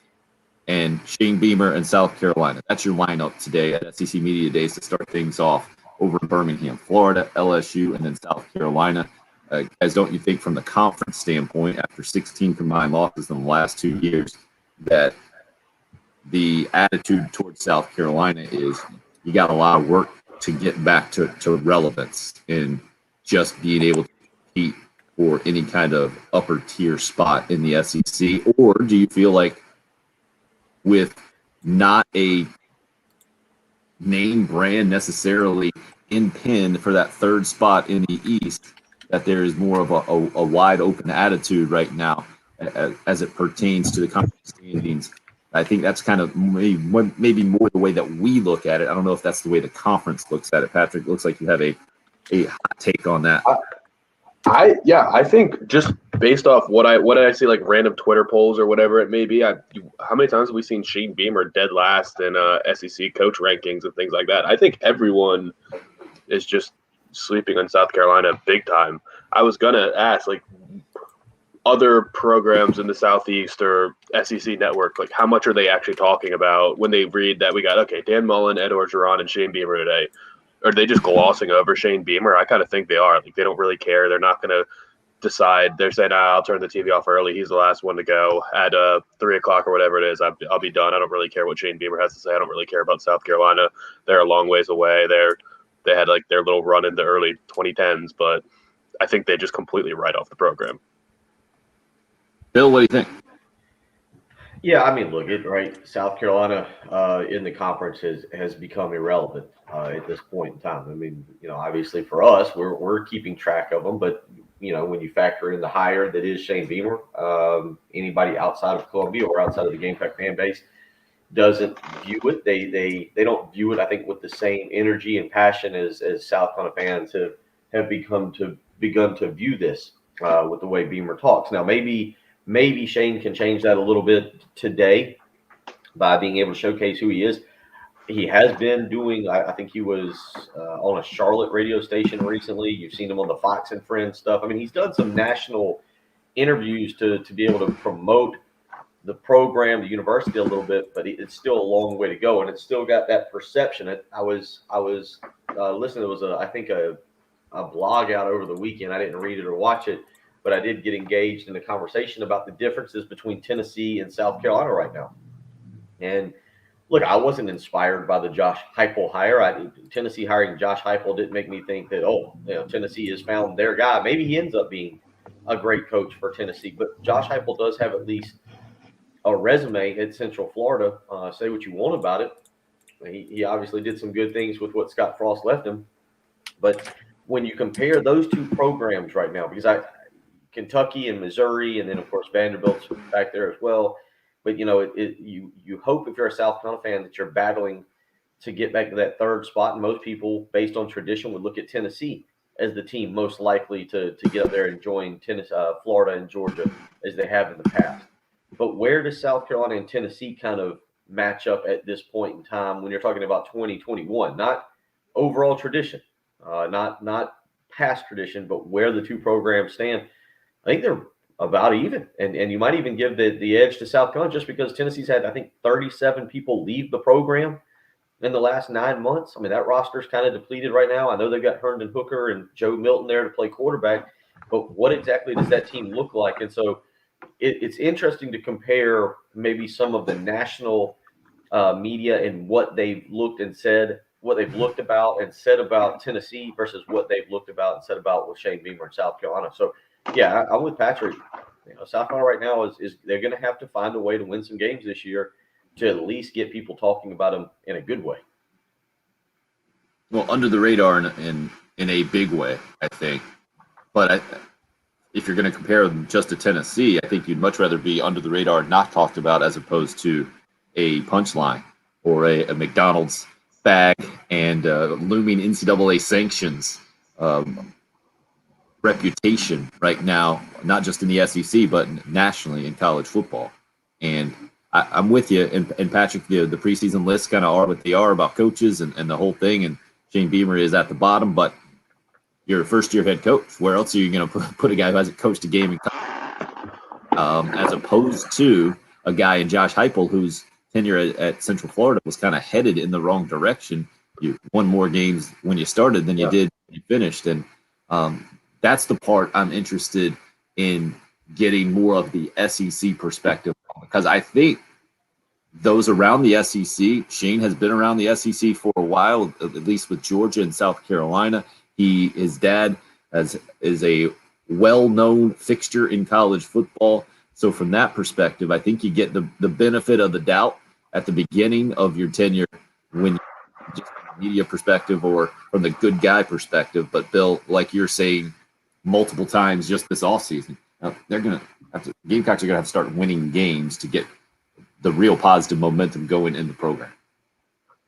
Yeah, I mean, again, I'll be interested to see kind of the national media and how they review Shane today. Again, there's no doubt in my mind Shane's going to do very well over there.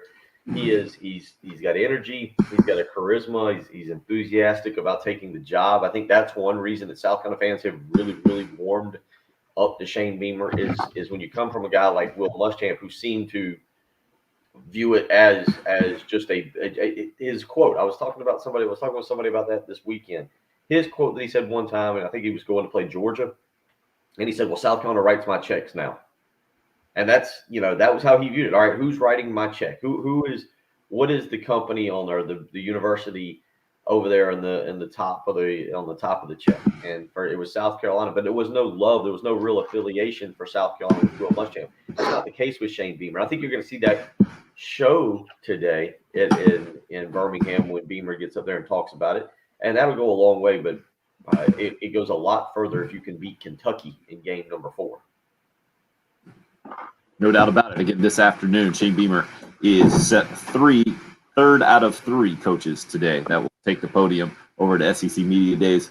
Florida's Dan Mullen first, LSU's Ed Orgeron second. We'll talk about those other 2 programs who will hit up SEC Media Days a little bit before the Gamecocks when we come back as we kick off the second half of the show. Coming up next here, it's the early game. It's 107.5 The Game.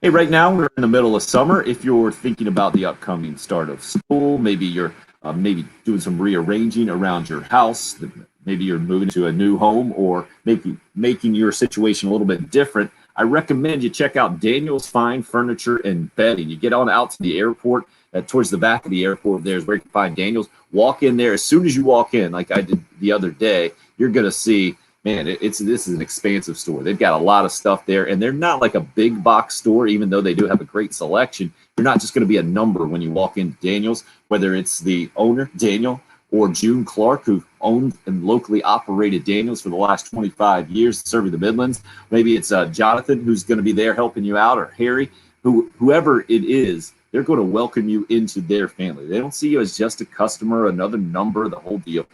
They're trying to do the best they can for you. And it's not just a one-time purchase kind of relationship. They're looking to make you a family for years and years. And they have relationships, having served the Midlands now for 25 years, with years and years of a lot of customers, because they're known for their 3 Bs: the best furniture, the best service, and the best price, especially when it comes to that motion furniture. I'm talking about recliners, reclining sofas. Their leather gallery is fantastic. I recommend you just go by and check it out yourself. You can just go sit in the recliners, have a conversation, talk some Gamecocks, whatever you want to do right now. Daniel's Fine Furniture. Go check them out at the back of the airport. Remember, when it's time to save, it's time for Daniel's Fine Furniture and Bedding at 3911 Edmond Highway in West Columbia.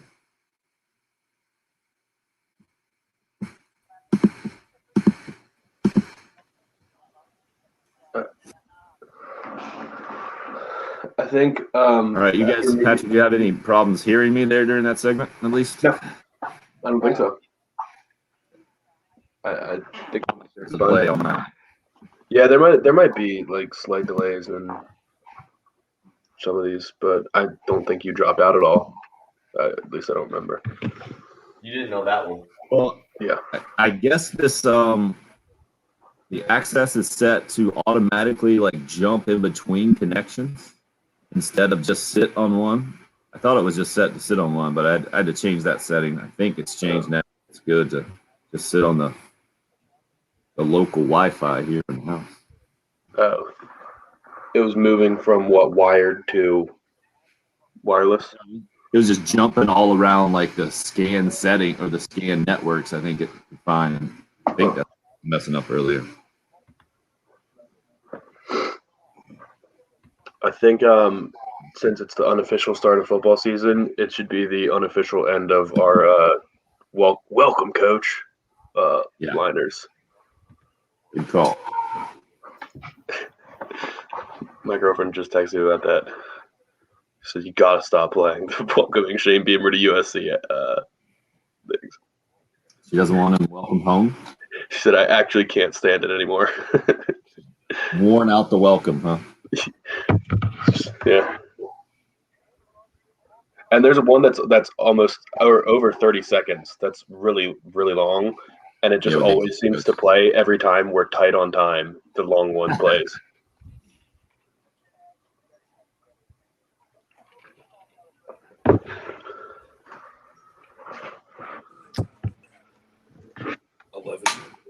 Is that all right now?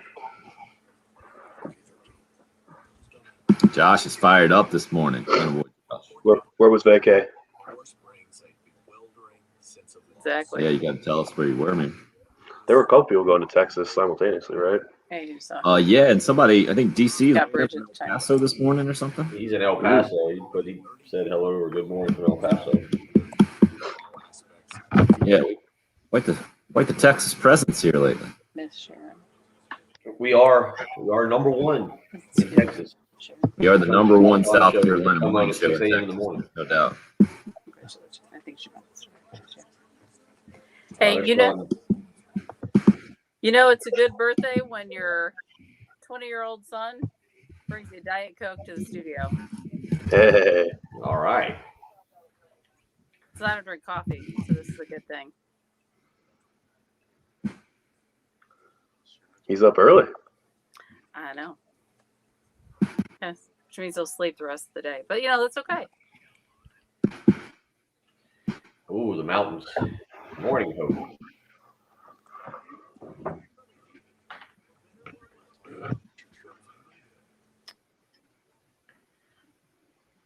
Hiking, rafting, and camping. That's pretty good. All right.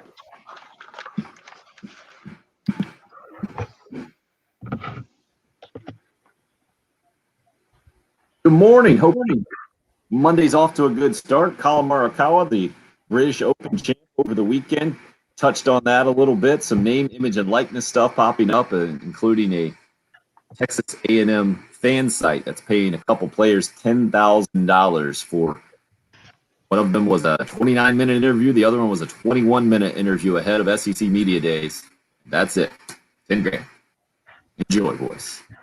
This morning I also saw Colton Gauthier, the freshman quarterback of South Carolina. His dad, I think, retweeted that his son is on Cameo now, looking to help out anyone who's interested in getting a personalized message, a lot like those USC women's basketball players. And speaking of that, Dawn Staley and Asia Wilson helping Team USA get their first win in exhibition play. I believe Asia led Team USA in scoring with 16 points there for the Americans. As Oh, yeah. All right. Yep. Giddy, won the game was Jen what he was going Jensen. with there. So, yeah, a lot going on through the weekend. If you want to join us this morning, 803-404-6100, how you can do so.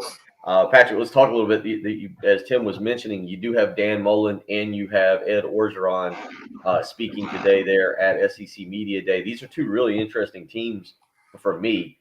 You and I have talked a lot about it. It feels like this offseason about the maybe surprise, I don't know if that's the right word, about Emory Jones and the publicity he's gotten. I think we've seen him projected as high as number 6 in some of the NFL mock drafts. And then you've got Miles Brennan, who should be back at quarterback for LSU this year. You look at those two guys, and certainly LSU, whatever happens, last year was odd. Last year was a weird year.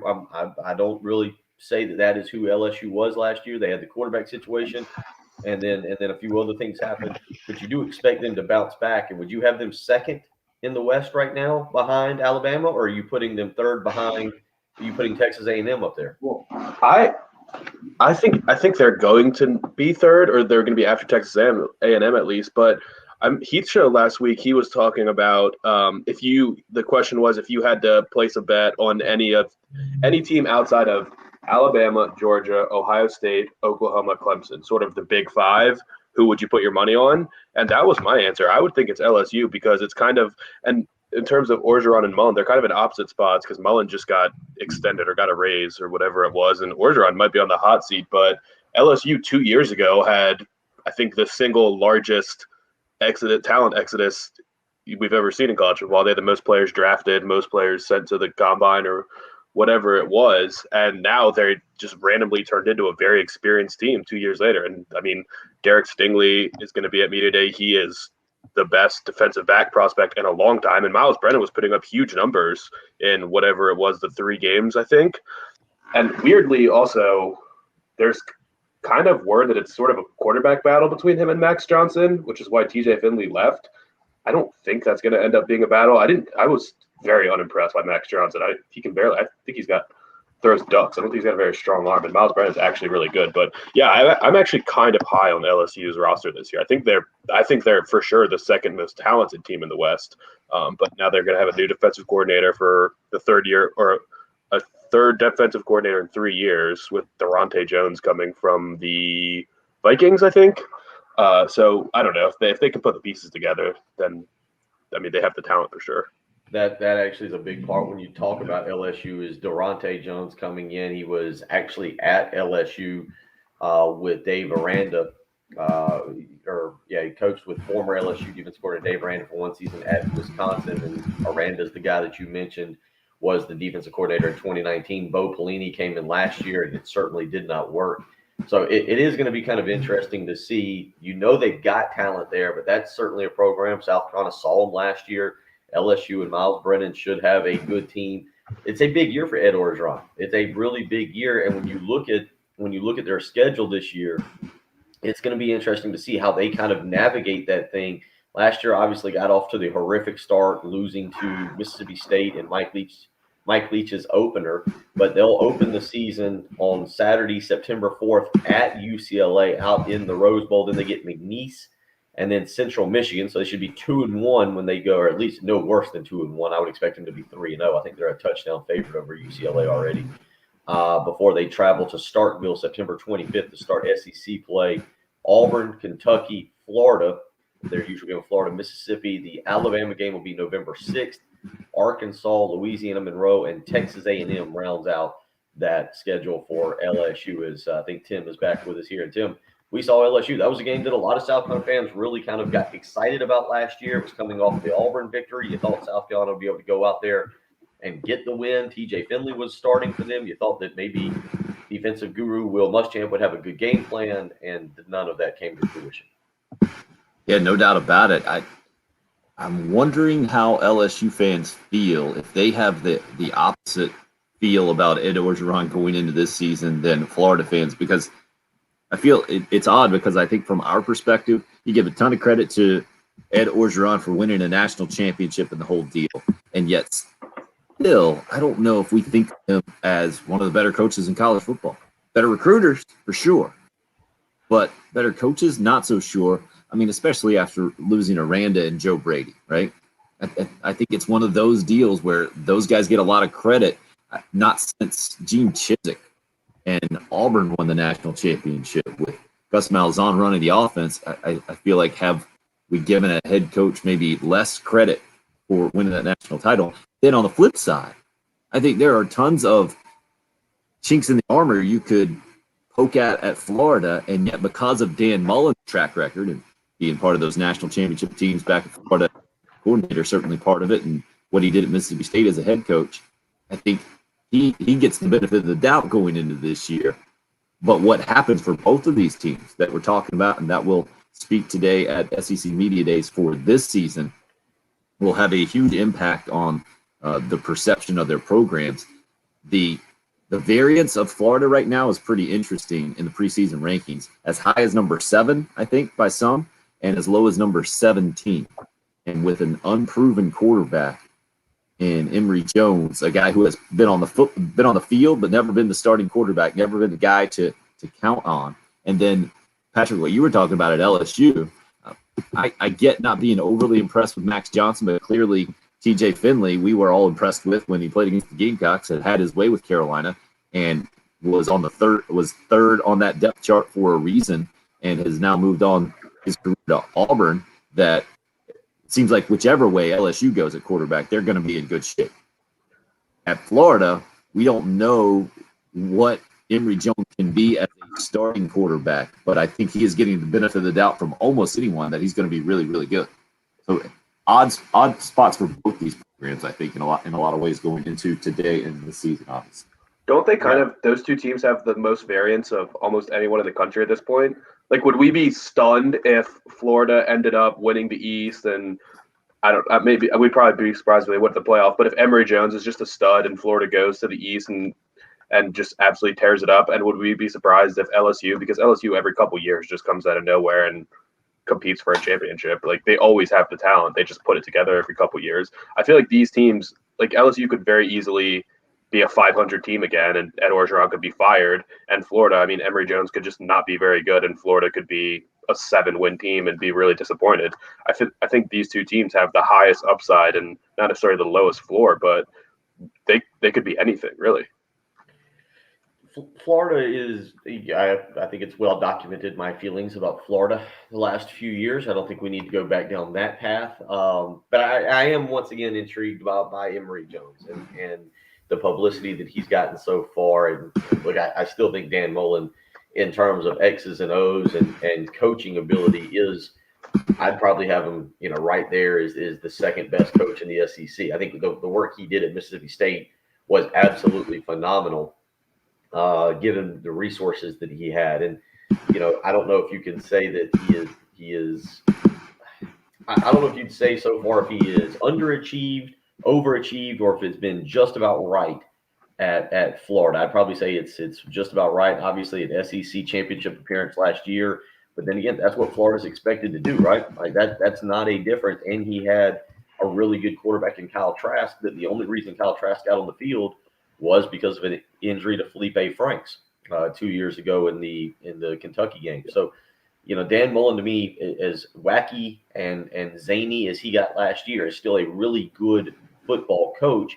I think the question for me, though, is does he have Emory Jones really ready to go this year? I'm just looking 10-3, 11-2, and then last year the 8-4 season. They went 8-2 in the regular season and then lost obviously the SEC championship and lost the bowl game. But what does he do this year with the roster that he's got and turning Emory Jones into the quarterback? Similar, I guess. Patrick, how would you compare Emory Jones to Dak Prescott? I think he's a little bit smaller. I don't think he's as much. I don't think he's a power runner as much as Dak is. But he's got a cannon. I mean, he hasn't attempted many passes, but he has a hose. So More Kyler Murray than Dak Prescott, I think. Would that be fair to say?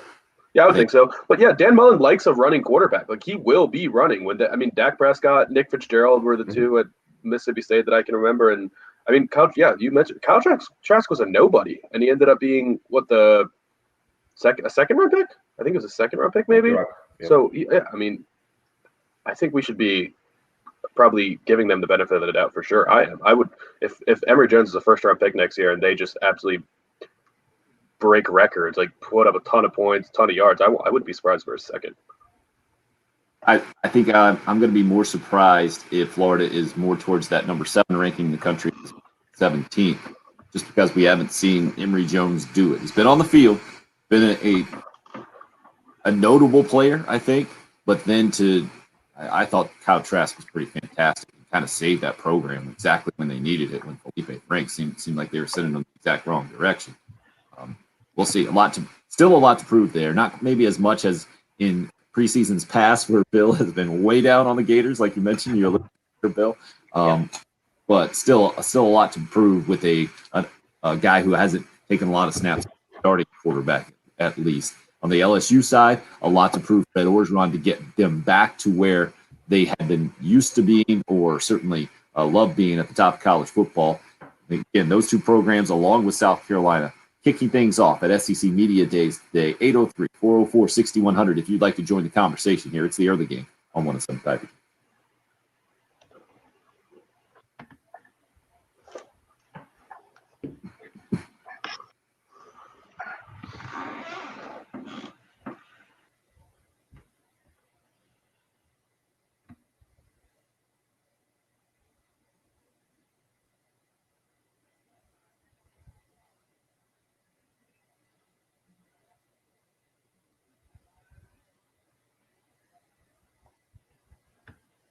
You probably had a big weekend. Weather was pretty good. It means you probably lounged around, maybe hung out by your own pool, grilled out. But now it's Monday and it's back to work. And I don't mean your actual job. It means trying to maintain that pool, because daily maintaining of your pool is essential if you want that thing to be usable this coming weekend. That's okay. It sounds like a lot of work. I have just the company, though, that will do it for you. Corley Pool Solutions, been in business since 2001, providing South Carolina pool owners with superior pool services. Don't miss out right now on spending time with your kids because your pool is dirty and you can't jump in, you can't use it. Give Tracy Corley and his team a call today, 803-445-8109. Flat rate pricing, including all the chemicals. And that's the big part, the chemicals. Because again, I know you're tired today. You probably had a fun weekend, but now you got to maintain that pool, which means going to the store, purchasing the chemicals, figuring out exactly how much you're supposed to put in there, not over putting too many chemicals in there and then causing skin to burn and all that whole deal. Use a professional. Tracy Corley and Corley Pool Solutions. 803-445-8109. One more time. That is 803-445-8109. That's Corley Pool Solutions.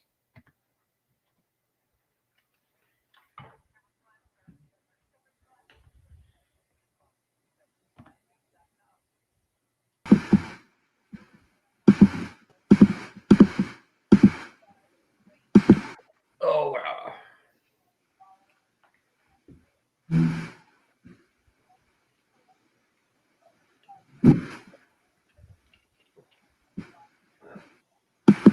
Yeah, you guys make sure pass along happy birthday to Jen.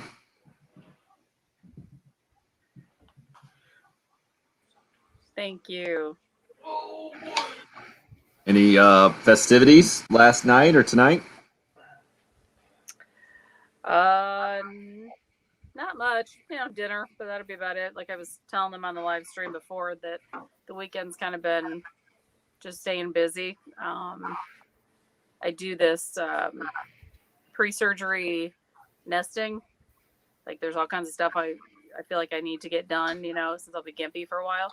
So it's pretty much, it's like everybody in the house is just stay clear, let her just to speeding train, just let her do her thing.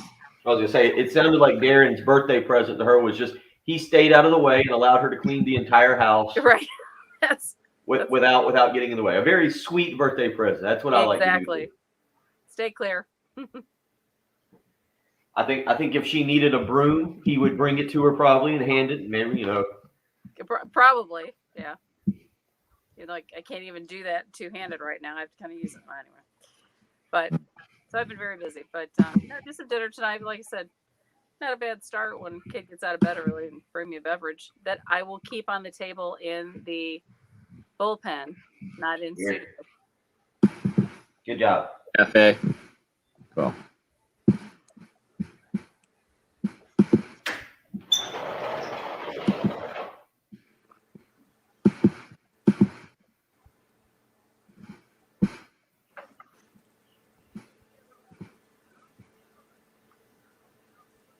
That's right. July babies are the best.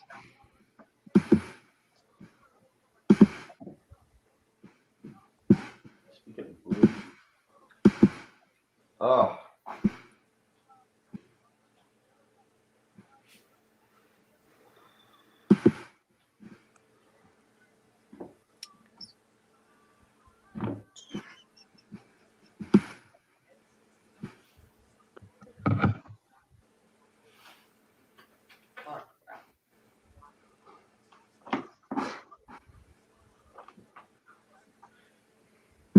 About 2 minutes when you come back.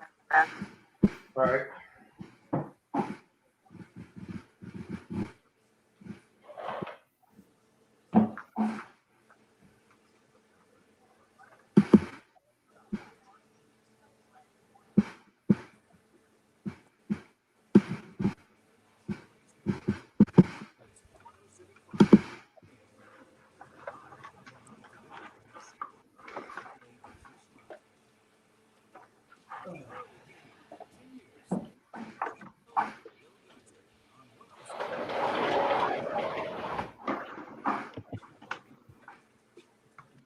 That's right.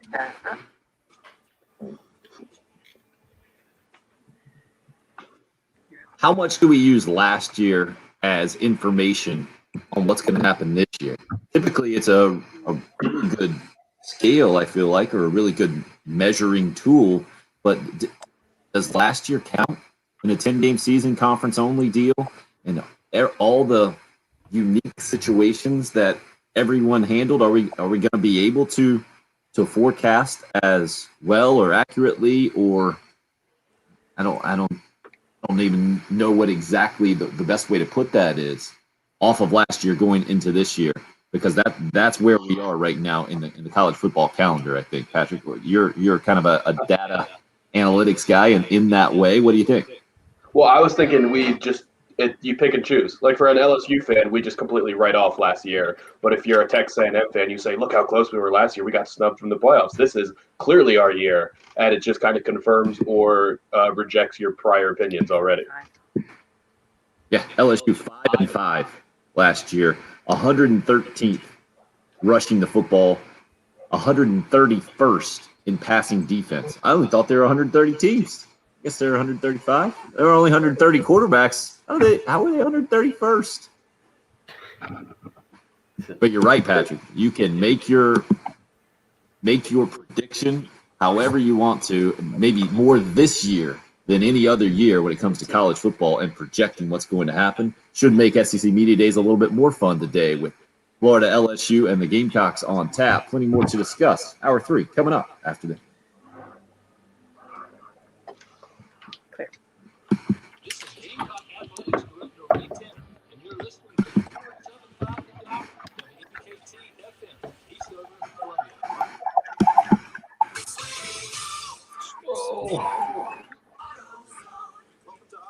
Yeah, I don't know what else to do from the internet standpoint over here. I'm just keeping that switchboard thing at the top of the access that will just go offline or just start spazzing on me, and I don't know what to do about that. It doesn't allow you, or you're, is it bouncing between you got internet there at the house or the little? Yeah.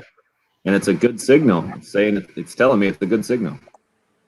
So it's just a weird thing where it's almost like kicking back and forth between the two for no real reason whatsoever. No, or it just loses it for some reason. I don't know.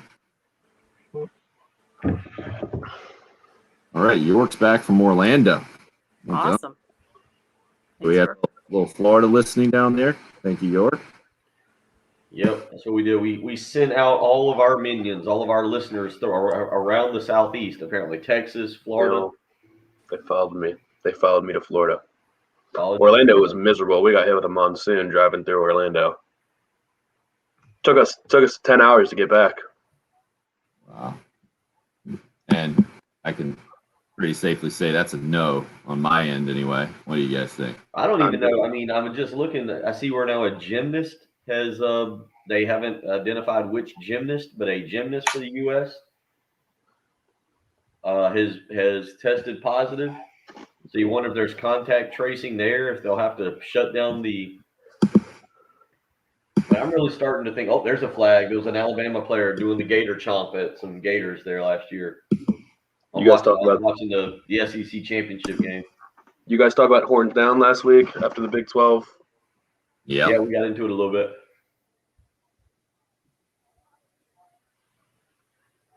Ooh. Wow. Jason also down in Orlando. And then he in York. Was there a party that we weren't invited to in Orlando or what? That's right. You guys ever heard of Buc-ee's or been to a Buc-ee's? Heard of it. Never been. I guess, Tim, you'd be the only one because you're in Texas. They're building one in Florence. It's like That's right. the greatest gas station in the world. We were there. We stopped at Buc-ee's for probably 30 to 40 minutes. We had to take shifts because we had a dog. So I went in, wandered around for 15, 20 minutes. I got so much food. I still have a lot of Buc-ee's food in my house. We just stocked up, went way out of our way to go. What kind of food? Well, you can get made-to-order food on the touchscreens. I didn't do that. I just got what was already made. But we got a brisket sandwich, a fried chicken sandwich. I got a whole sausage that was on a stick. It was like that long on a tortilla, wrapped in a tortilla. It was wild. Roasted pecans were great. Their famous thing is beaver nuggets, which is just basically like caramel. It's like kind of like caramel corn, but it's not popcorn. It's like I don't even know what it is, but they're pretty good. I'm not a huge caramel guy though. And yeah, it was amazing. They have clothes. There's like a whole kind of like What? shopping section that's not even food related. Place was amazing. I was just looking them up. Holy guacamole. Yeah, and they're known for having the cleanest bathrooms, and they certainly were very clean. They have a lot of employees, so they keep the place very, very nicely kept. Anybody else recognize what Craig's talking about? Is that it could be a Sanibel? Sanibel? Yeah, It's on the Gulf Coast, down just south of Tampa. It's actually right by Fort Myers. Yeah, kind of in between. It's pretty. It's real nice down there. And yeah, 10-day vacation. If you want to do some good shelling, if you like to go shelling, Sanibel's fantastic for that. Nice. You guys are much more cultured than me. And Well- vacation. I'm trying to think. What is it? I guess I took Monday and Tuesday off the weekend after my birthday. I think my birthday was on Sunday, I believe. That was back in May. I think that's the last time I had a vacation.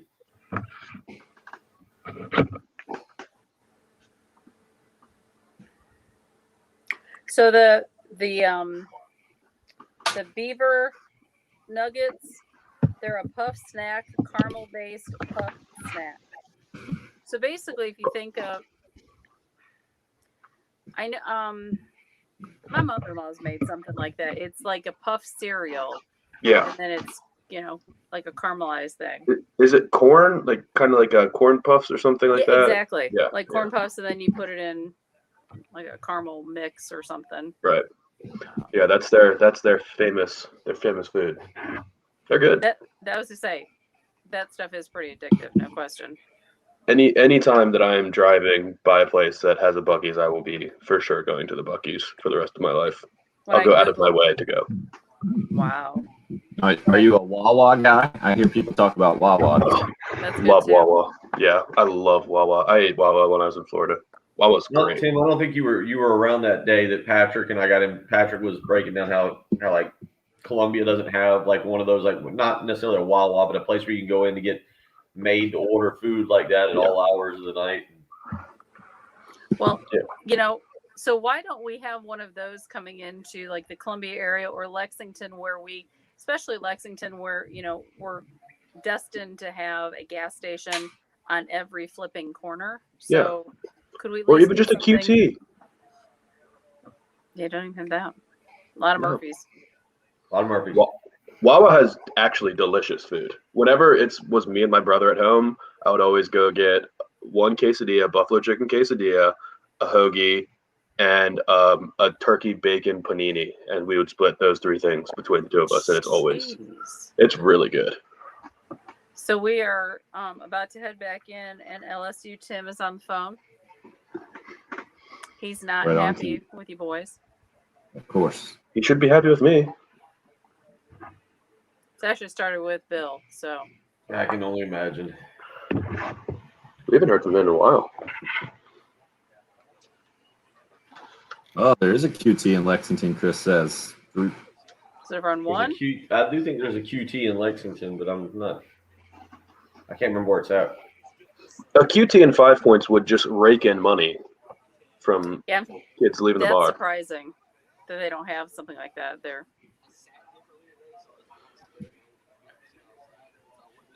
I don't know why. When you just said 5 points, now I want to go to Andy's Deli today. I gave you my order. All right, you guys are up. Time management, not our thing. Good time of the year, though. SEC Media Days kicking off. Gene Beamer and company. Gene Beamer, and when I say in company, it's two guys going instead of three like usual for SEC football teams. So it's the offensive side of the ball. It's Nick Muse representing the Gamecocks today at SEC Media Days over in Birmingham. JJ Enigbare on the defensive side. And the Gamecocks do up number 3, third out of 3 teams today, with Florida and LSU preceding them in a notable day in college football. Bill, I know we always talk about it being the unofficial kickoff to college football, and this year it's the latest in the last 10 years. I think that SEC Media Days has happened as far as on the calendar. So we're closer to football than we've been in the last few years, and getting ready to go. You know, I've talked about this a couple times. Like, it feels like the year is flying by so quickly. And what you just said is true. We'll have this week. This will give us a little bit of a football fix. I'm actually sitting here as Peter Burns and Chris Doring have just started their live coverage from SEC Media Day. And it'll be a little different this year. And then we'll hopefully be all back to normal next year with how everybody's allowed to cover it. But we're flying by because, Tim, as you just pointed out, this time next week, Shane Beamer will do his Birdies with Beamer. And he'll do a little media golf outing for everybody around here and meet with the media. And then 2 weeks from today, at some point during that week, fall camp will start. And it feels like we're still months away. But in reality, I think there's only now 6 more Saturdays without a college football game, I believe. You mentioned it in the last hour. Really, we are what, 2 weeks from? Is it 2 weeks probably from last night? Is that right? I'll look it up real quick. From the Cowboys and I think the Steelers in the Hall of Fame game. Does that seem right? Yeah, they start training camp the day after tomorrow. Yeah, I mean, August 5th is the date kind for that of Hall of back to Fame. your point. It feels like the year is flying by so quickly.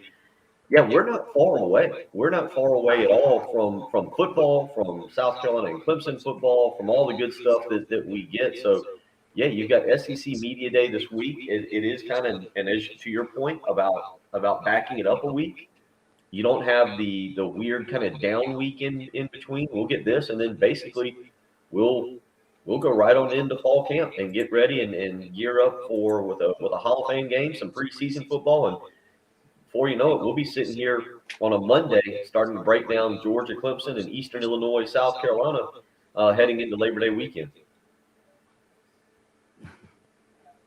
Oh, there goes him again. But yeah, this summer really did fly by, didn't it? No, I mean, the whole year, Patrick, to me, the whole year is absolutely zipping by. We were talking about the British Open in hour number one, and I was sitting there thinking yesterday as the British Open was wrapping up, just how it felt like just a couple of weeks ago. We were watching the Masters, the beginning of the majors there in golf, and this weekend finished up the majors. We still have the Ryder Cup to go, but it is kind of crazy that it feels like maybe because it's gone by so quickly, but it feels like it's kind of been a quiet approach. And by the way, that Hall of Fame game is on a Thursday night. I thought, is that new, Patrick? I feel like it's always been on a Sunday night. Is that Thursday night? I don't know. I mean, I get really into the Hall of Fame game for about the half hour leading into it, and then the first half hour of the game itself, and then I stop paying attention. Yeah, but Thursday. Go ahead. I'm trying to think because they do the enshrinement, like the speeches and everything, on a weeknight, right? I pay a little bit of attention to that every once in a while. I think they do it on a maybe they're doing it on a Sunday. I'm not sure. It's different. It'll be Thursday, August 5th is the Hall of Fame game. So 2 weeks from this coming Thursday. But yeah, fall camp for South Carolina and Clemson will get going. And by the way, a big weekend for Clemson on the recruiting trail. They land 2 elite prospects in the defensive secondary there. Keon Sabb, I believe, is one, a safety, and then I think it's either Dylan or Dallin. I'm not sure. I think it's Dylan Everett, a defensive back, cornerback out of IMG Academy. Just one accident. By the way, to Patrick, let you know you about. probably didn't pay much Road attention, but and did you see Linden how Drive. Everett elected to make his Just college one decision accident to let you know public? about. Platte Springs Road. and No, it Linden wasn't. Drive. It wasn't a video. It wasn't a video. He had an actual announcement, and apparently I have not seen the video, but I saw the feedback from it. If you were a North Carolina fan, you were not happy at all as he elected to throw a Fake North out. Carolina hat on the floor and then put on a Clemson one. And so I don't know if it's Dalen, Daylen, Dalen. Is he from the state of North Carolina initially, or? I'm not sure where he initially. He's at IMG. I'm not sure where he was initially from, but so North Carolina fans not happy with him over the weekend. But 2 big commitments for the Tigers there this past weekend to enhance their secondary as they move forward. South Carolina's still waiting on a public announcement from Shane Beamer, or from Shane Beamer's welcome home tweet that he put out a week ago Sunday. We've not heard from that. I know both Gamecock Central and the BigSpur.com yesterday. I think it was Wes Mitchell and Hale McGranahan both putting out that they expected an announcement at 5 o'clock yesterday. Depending on what time zone the young man is living in, we have gone well past 5 p.m. and still no public announcement. So we continue to monitor that one and see. Will there be a goodbye tweet or something like that, or have a safe trip? How do you undo the welcome home tweet if the kid decides that he's not gonna actually commit? That's a good question. I don't know. That's the perils of putting out a public welcome home tweet, as I believe we got Tim Hill back. And Tim, I mean, again, just talking about the speed of the summer and what's kind of going on. Tim Hill not back. All right, we'll continue going with just Patrick and I. But no, I mean, Patrick, as you were saying, just the speed of the summer is definitely catching up to us, and we aren't far away. 803-404-6100. As we continue rolling along here on a Monday morning. They have kicked off over, or they're getting going over in Birmingham. Greg Sankey will meet with the media later today. And Patrick, when Greg Sankey meets with the media, there's a couple things that you'll hear from the SEC commissioner, who is probably right now the most powerful man in college football. He'll address the name, image, likeness. I assume he will address a few other things. What do you expect to hear most, or what are you interested to hear from Greg Sankey later on this morning? I will be very interested to hear what he says about the name, image, likeness, like what stance he'll take. Is it like, do you think he'll say this is a bad thing and we've got to be aware of it? I think it'll be some probably very vague comments about just, we've seen some crazy stuff and we're going to try and work with the NCAA and these are schools and yada, yada. You'll probably be, you will be more interested in where the next media days is. Are you expecting Atlanta? Is that kind of the expectation? That's my. Seems like I that's think always they've already one too. announced. I think it was supposed to be in Atlanta this year, and it ended up being moved back to Birmingham. That's just because what they are accustomed to. It wouldn't surprise me to go back to the College Football Hall of Fame. It was a really good event over there 2 years ago. I believe that's right, maybe 3 years ago now. As I try to think back to our media day events, but it was Atlanta put on a really good show. This year was supposed to be in Nashville. There's been some discussion of this going to Texas at some point, going into Jerry World and doing it there inside that facility. And That's how where the they Big 12 did it, right? I believe that's where the Big 12 did it. And I think at some point we'll be heading out to Texas to do that, but it will be in Nashville in 2023. Greg Sankey, by the way, just for those of you wondering, this is, it doesn't tell me. We'll get Tim back. I'm looking at it at the schedule for today, but it doesn't tell me if this is Central Time or Eastern Time. But it has Greg Sankey speaking at 11:30 today. 12:15 will be Florida. 1:40 will be LSU, and it has 3 p.m. for South Carolina. So I believe this is Central Time, given that that South Carolina was not expected to go until 4:00 Eastern. So 12:30 today, our time. Greg Sankey will speak, and again, Patrick, the name, image, likeness certainly will be very, very interesting to hear from his standpoint and how the SEC will try to manage it, and if there will be certain guidelines. Again, I would think that maybe the situation with Texas A&M will be brought up to Greg Sankey, and he will get to address that one instead of addressing everything as a whole. Yeah, will be interesting to see there because, these are really prepared statements and kind of come off as State of the Union addresses a lot of times, and as opposed to addressing specific issues that have happened in a timely fashion. So I'm not sure how much we'll get on that. Obviously, it is the topic in all of college athletics. And then when you had Mark Emmert come out last week, the NCAA president, and say, yeah, we think maybe the conferences should have more power or more autonomy, and they should maybe be the ones that we might want to think about reorganizing this whole NCAA thing. Well, I'm sure Greg Sankey then has to speak on that to some degree, and he's shown that he's not afraid to make a bit of a statement and lead the way in college sports. So certainly worth keeping an eye on what might go down from a headline standpoint at 12:30 today with Greg Sankey. You're right, Bill. That's the time he'll take the podium, and Shane Beamer set to go about 4:00 this afternoon as well. After Florida and LSU will lead things off. We'll continue to discuss SEC Media Days. $10,000 is what a couple of Texas A&M guys just got for pre-SEC Media Days interviews from a fan site, but it was actually from a real estate company right there in Bryan, Texas, and what that has to, the impact that has, or maybe not, moving forward in college sports, and how these coaches are going to talk about name, image, and likeness. We'll get to that, and a busy weekend of golf, and the last major of the year, the British Open, going down with Colin Morikawa taking home a 2-shot win and making it 2 of his first 8 major tournaments. First guy ever to win the British Open and the PGA Championship in his debut in those events. Notable for sure. 803-404-6100 is the number. You can call or text. It's the early game. It's 107.5 The Game. The home of the Gamecocks and new head football coach, Shane Beamer. I'm a process-driven person, and we're going to get started day one.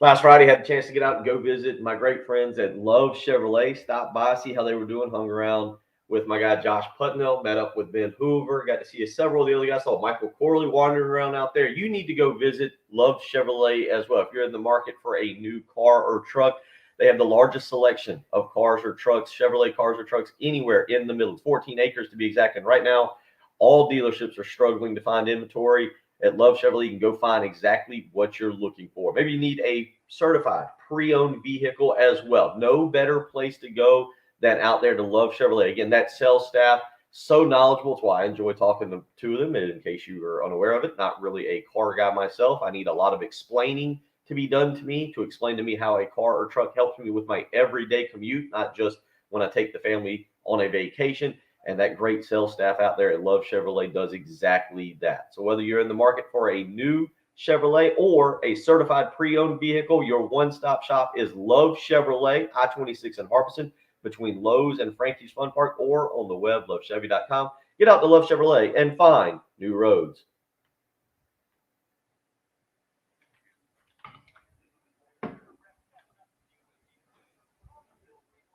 Oh.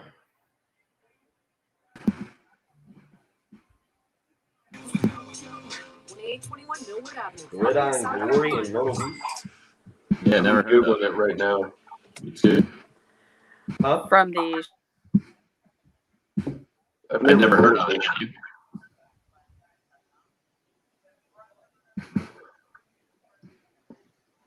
It's like a Hall of Fame exhibit.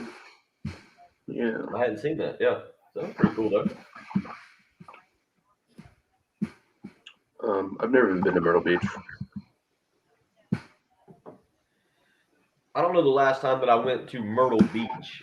I've been in Cherry Grove, North Myrtle Beach a ton. But down there around, was it the old pavilion or the old everything? I couldn't tell you the last time I was like downtown in what I would call Myrtle Beach. It's Broadway down here. Tickets are $24. Don't think I'll be taking the kids today. Kids tickets are $12. Looks pretty cool. Have you been to Canton? You haven't, have you, Patrick? No, I went when I was a kid, and I wish I could go again as an adult. Me, my dad, and my grandfather made the drive when I was, I don't know, maybe 10 years old. Nice. Probably about the same age I was when I went. Why is Brad asking no NFL Hall of Fame or preseason? Was he not listening? Yeah, this connection is just in and out all the time. I think I could try another access. I feel like I might as well. I try 4. let's see what's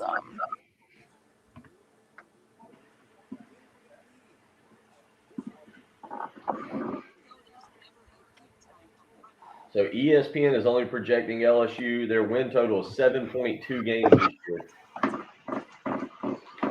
says 4 is OMG, but I can't imagine. So is she using that? Should we try 1? Yeah, I'm good with trying 1. That's what works better for you.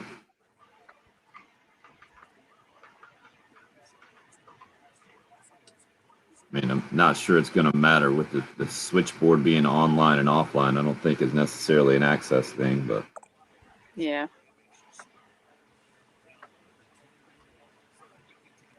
I think Ed will tell us that that's not on our end thing. That's so I hear 1 now. You all right? Yep. About that. Alrighty. Yeah, I gotcha. All right, you guys are up. Rolling along on a Monday, unofficial start to college football today. SEC Media Days kicking off. Shane Beamer set to take the podium about 4 o'clock. Our Heath Klein live on location in Birmingham. A little bit scaled down version of Media Days that they've had in the past, not allowing as many media members in, still dealing with some COVID protocols, not allowing fans in as well. So there will be some slight adjustments to Media Days, but as opposed to this time last year, Bill, where we had 0. And I think I was at least expecting them to try to do a virtual thing to save it in some capacity, but there was just so many unknowns. There wasn't much that the SEC Last year, no SEC everybody else Media Day that took place, and this I don't even. But you're It's back. virtual. Patrick, do you remember that? I don't think there was any SEC Media Day. I do not. Gotcha. I don't remember there being Nothing. anything last year. Yeah, nothing at all. And so, again, I think that's part of the excitement. I get it when you're coming off a 2-8 season. It's hard to really get fired up. But I think the energy that Shane Beamer has brought, and you'll see that again today, 4 o'clock when he takes to the podium. The energy that he's brought to the fan base has been really good. But I also think that there's people just excited to kind of get back to being normal, being able to make plans to go. I was in a group chat with some of my friends this weekend. We were talking about away games. People excited to go up to see the East Carolina game, to go to Greenville, to go back to Knoxville and tailgate, hang out, have a really good time there. Excited to maybe take the trip out to Texas A&M, College Station. You never know. They might pay you to do an interview if you go out there. So why not get out there and maybe take a chance? I mean, it's just, I think getting back to normal. And today, it really is, as weird as it was, it really is a fun, big day. Obviously, anytime your school talks, or your head coach, your school, and you get to hear and talk about your team, that's a lot of fun. But today really is a big day and a lot of fun to see college football getting back to the college football that we were accustomed to and not what we had last year. Yeah, don't forget, too, because we didn't have SEC Media Days last year, Lane Kiffin will be at this event for the first time as the Ole Miss coach. Mike Leach, first time as the Mississippi State coach. So, to me, this kind of fills out the flavor that is SEC football. Part of the fun of it is how seriously we take it, or how passionate the fans are for each fan base, and then how each fan base will take a particular slight maybe from another coach, or a one-liner, for instance, this time of year, and then how they'll run with it and the conversation continues and the whole deal. From Shane Beamer's perspective, because when he goes this afternoon, after Florida and Dan Mullen, and after LSU and Ed Orgeron, especially where those programs are, it's a bit of, he's definitely hitting number 3 out of 3, right, from a national standpoint. And knowing Shane's personality and how good he is at standing at a podium, just dealing with people in general, I'm not doubting at all that he'll come off as likable and enthusiastic, energetic, and all of those things. I am interested to see the response he gets from a more regional and national media, as opposed to what we've seen with him before, being just introduced as the new head coach and talking to those of us around here from certainly the Gamecock-centric perspective, as opposed to the broader SEC or national purview, where there is a ton of work to do. I think all Gamecock fans understand that after watching what Will Muschamp Company weren't able to do the last couple of years. How he is able to sell that to that kind of audience or ear, I guess, is going to be the interesting part to see if he tailors things at all, or maybe even steps it up and tries to prove maybe on a different stage now that South Carolina football will be relevant, I think, sooner than maybe the skeptical national or regional audience might think.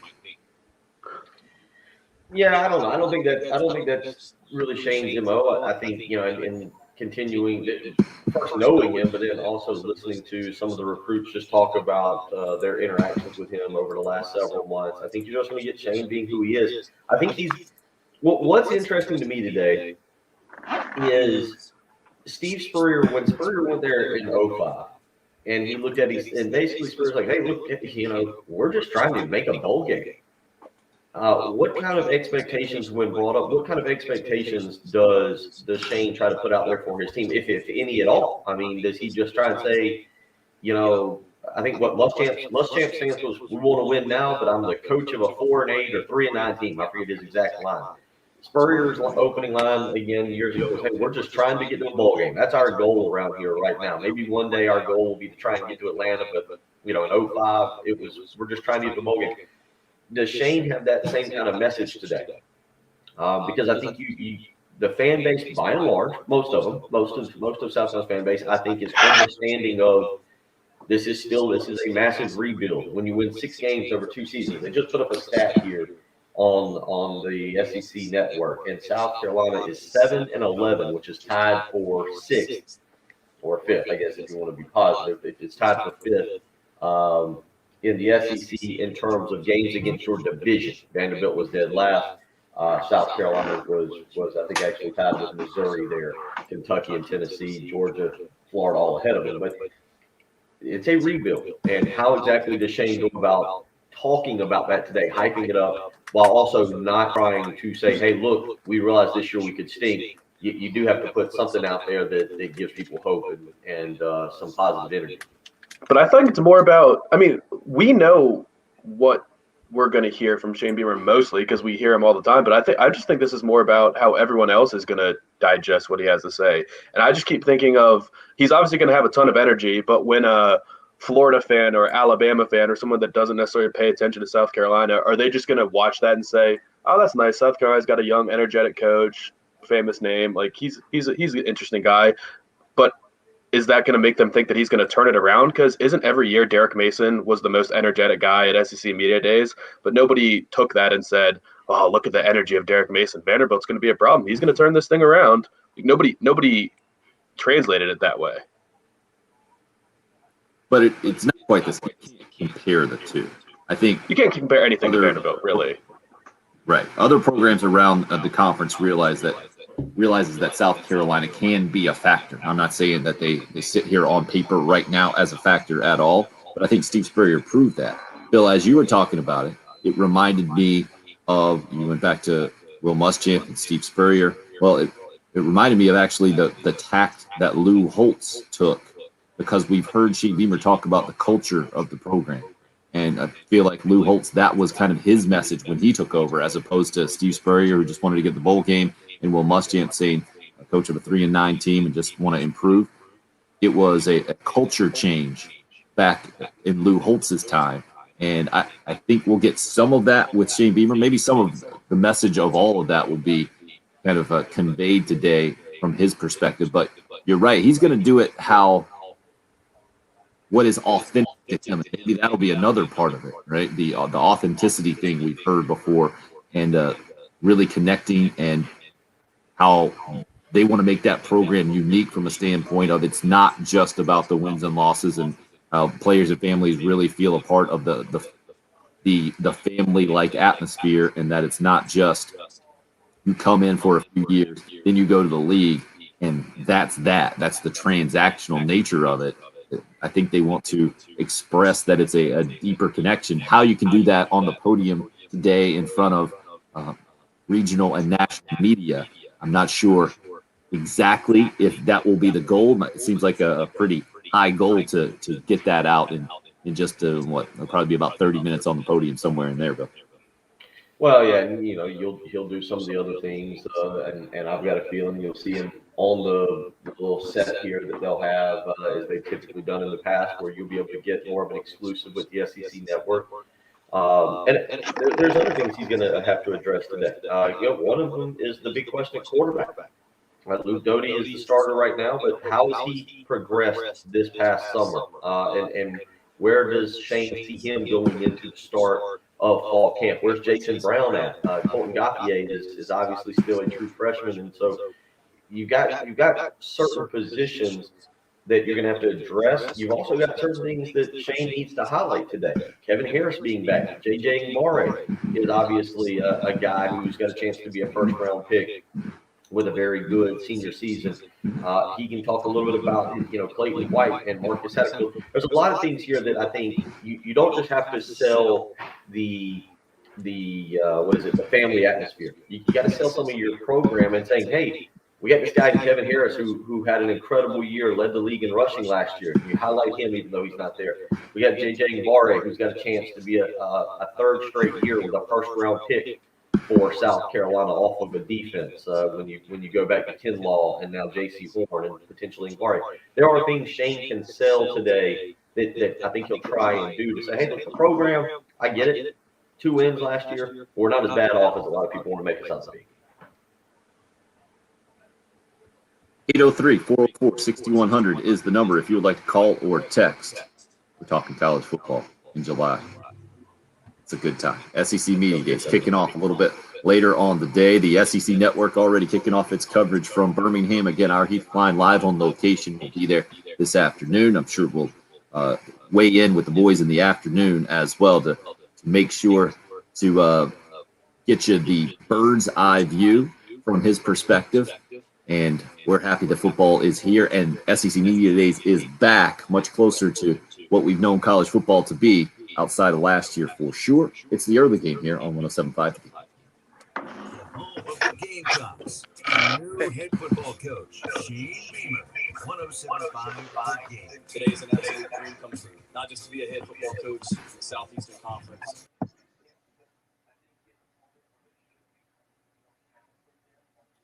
Got a couple nice days temperature-wise in front of us. 82 expected to be the high today, 78 tomorrow. But then, man, it jumps right back up, almost near 90 as we head into the weekend, which raises the question, how's your air conditioning doing? Is it getting you through the summer? Is it on the fritz a little bit, struggling a tad? If it is, don't wait any longer. Get AAA Heating and Air out to your house today. Give them a phone call, 803-677-1500. Roy and Dana Finley, they'll take care of you. They'll treat you like a family member. They're going to make sure that your air conditioner, your heater as well, a heating and air unit, but it's not winter just yet. They're going to make sure it's working great for you so that you, your family, you're comfortable when you come in out of that heat. 803-677-1500. Again, if there's an issue, guess what?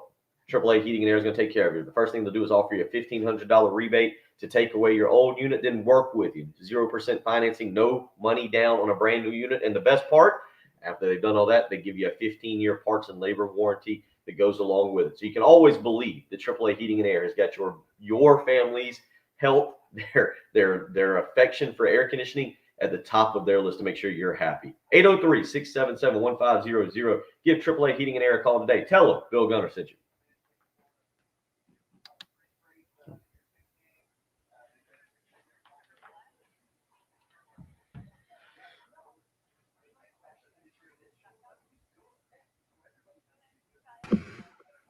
Oh, boy.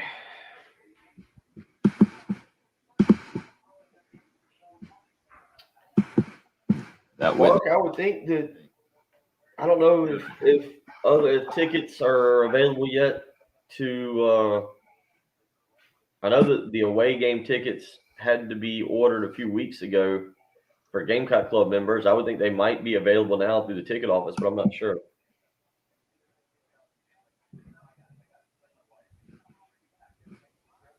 A lot of seats there in Aggie Land. Won't be a problem if you go, Mark. Ended last week. There you go, Alan. I couldn't remember if it was last week or when it was. We'll call it Gamecock Club is what Alan's saying.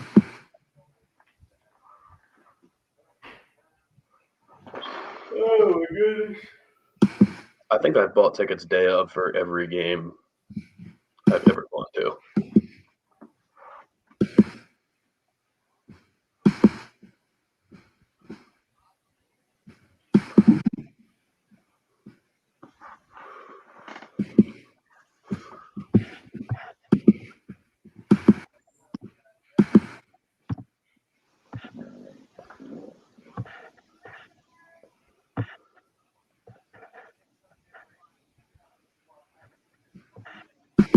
Yeah, that's what I've heard from everybody. Whit, Bill's got it at the top of his list. Yeah, it was a fun trip. It really was. I think let's see, what did we do? We flew in, I think, on Friday morning 2 years ago, and drove up from Houston. Like Mark was that guy. It depends if you want, if you're picky about where you're sitting, because I think I've gotten cheaper tickets than what was listed online every time I've bought them. I mean, Kentucky, I waited till kickoff and then told a guy, it's like, I have $20. That's all I have. I was like, the game's already started. You're obviously not selling that ticket. Just give me it, and I'll give you $20. And I got it for $20. And the same thing. And I just Venmoed someone walking around the Grove in Ole Miss 30 minutes before kickoff and got a cheap ticket. So, yeah. Well, obviously, you hope that's not the case. That there's a lot of on the line there. But, yeah. Hear you.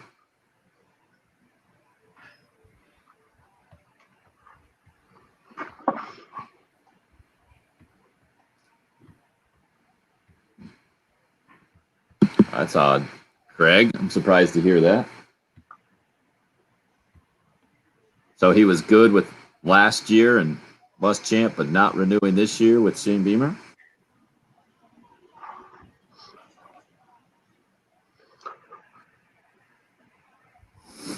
$45 years though. Might just Might be an Yeah, age thing.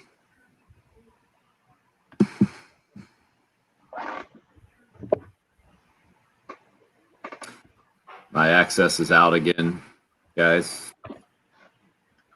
Popping on and off, so it's not the number.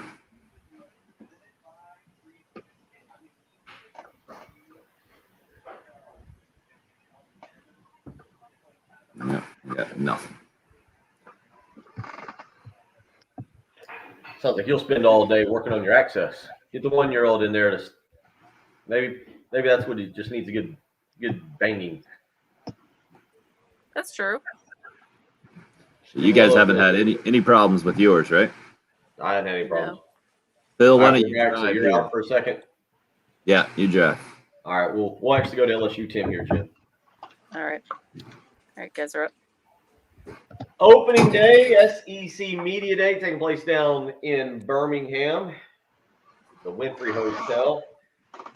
We'll have Heath Klein live there all week. You can check him out, listen to what's going on. Heath, of course, the professional. He's the one that goes in and asks the hard-hitting questions. We ask the questions as it pertains to donuts or what kind of vacations coaches like to take.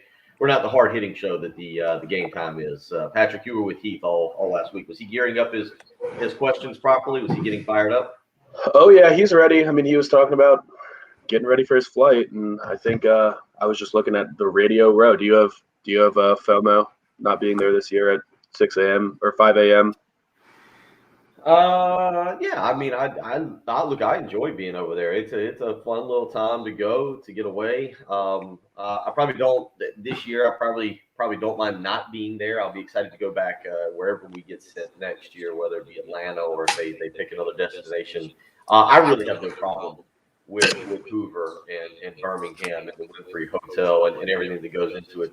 Jay and Heath, however, have seen about enough. They get very grizzled at going over there, but I've never really had a major problem with it. I kind of enjoy it over there. But yeah, Heath Klein will be over there, so you can listen to him today as Shane Beamer will again take to the podium around 4 o'clock. He'll be joined by Nick Muse and JJ Ibarre as well. So we'll have live coverage from SEC Media Day throughout the day over there in Hoover. If you want to join us this morning, 803-404-6100, how you can do so. LSU Tim, we were talking about the Tigers here just a little while ago. His waited patiently. How you doing this morning, Tim? What's on your mind? Well, I'm doing okay. I'm just, kind of calling in about the anti-LSU bias. I'm kind of concerned about Tim. I think y'all have infected him and Patrick. I think we're going to be, you might want to break this down. Maybe I can make a bet with you, Bill, now for some donuts. We win the West, and we're in the playoffs.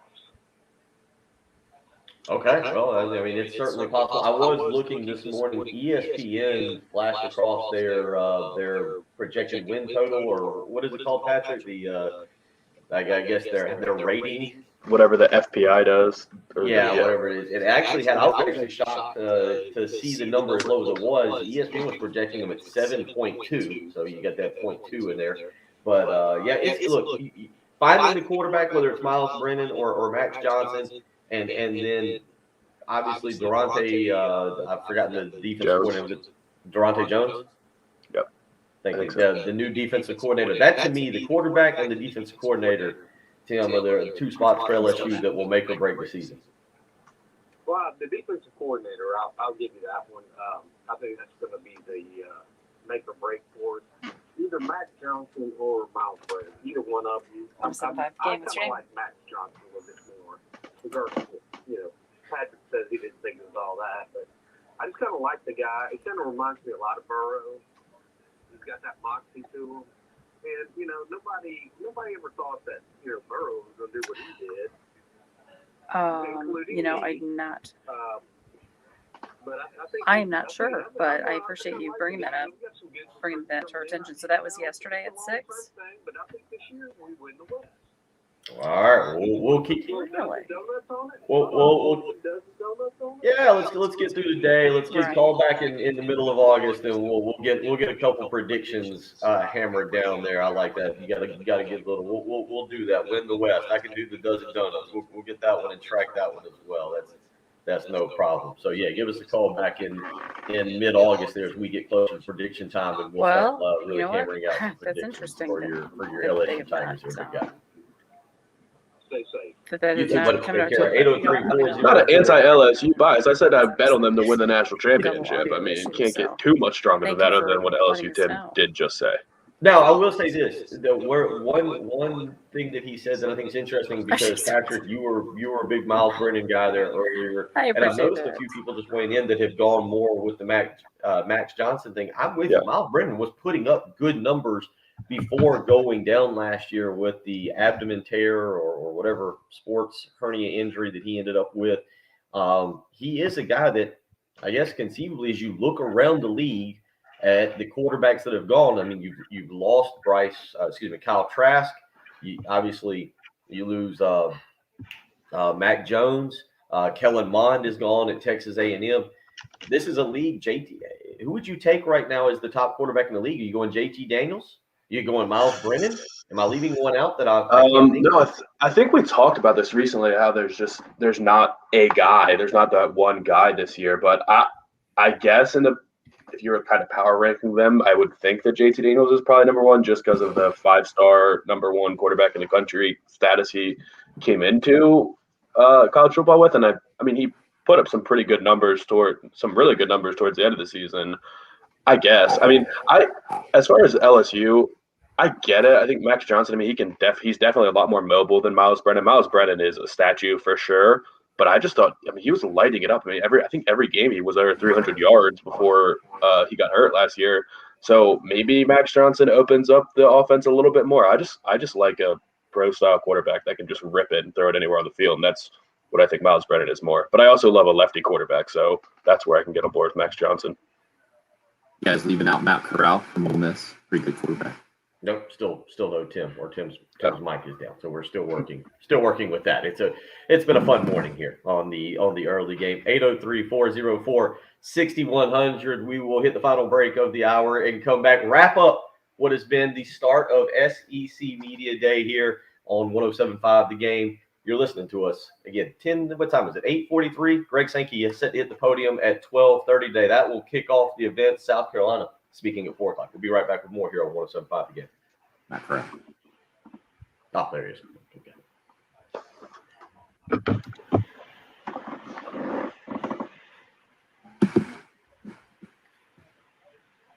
Timing's everything. We all know that. Talking football this morning, good times for sure. Right on the cusp of college football season. Also, right on the cusp of an amazing time in the housing market. If you are on the cusp of making a purchase, you can give Buford Lending. 843-524-2404 is the number. Benji Getzi and his team, about 25 years of experience in the mortgage industry, and they are confident they can get the best deal no matter what you're looking for. Maybe it's a VA loan. Well, they're a mile from Paris Island. They're familiar with veterans for sure. Conventional construction, renovation, maybe this is your second home. Whatever you're looking for right now, I can personally recommend Buford Lending because I've seen the numbers that Benji Getzi and his team got for me, and I know that they have been with me in my process recently in evaluating what I can do, whether it's looking for a new home, refinancing. I understand where the market is right now. It is massively hot. Let Benji Getzi and his team at Buford Lending work for you and find you the best deal out there, set you up in a mortgage situation that will have you smiling and saving your family money every single month. That's Buford Lending, 843-524-2404.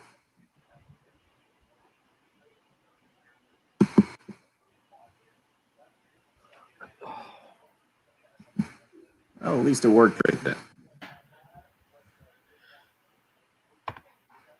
And Jim, to answer your question, it's Tim likes being able to look at the sunrise. Just no sunrise this morning. I don't have a light that shines on me, so it's better this way too. More enjoyable not being able to see my facial expressions at some of the phone calls or text messages. Good point, Mark, about going to A&M. My dad's been there a few times. Says the whole experience is certainly at the top of the list. Because they have the cadets marching outside the stadium and in, and the whole thing, Bill. You see that when you went through? No, I didn't do that. We tailgated in that little kind of like little bar area, and then you can walk to the stadium from there. And then they've got tents on the back side of the stadium that you can rent, and they kind of do the whole setup for you. It's actually pretty cool. I'm like, it's neat. And then again, the stadium was probably like as clean a stadium as I've been in, just top of the line. I don't know if I'd say it was a great like atmosphere. I don't think it's like going to Florida or Georgia, where of course again it was what was South Carolina at the time, 4-6 maybe. Right. I thought the atmosphere was supposed to be incredible. Hell, it's not like going. I've been to Georgia, Florida. I mean, even Tennessee. When Tennessee's rolling, I think I went the first few Spurrier years. But What about again, the 12th man? They practice. well, they should have practiced harder than before that game, or else they just were not all that geared up for a 4-6 South Carolina team. Well, Plus, it was also a pretty dull game. It was pretty deep. I mean, you gotta remember, it was like 13-3 going into the fourth quarter. And by then we had figured out South Carolina was not going to score. right. And this was A&M not handling a South Carolina team like that until the fourth quarter. I can see why it might have been a little dull.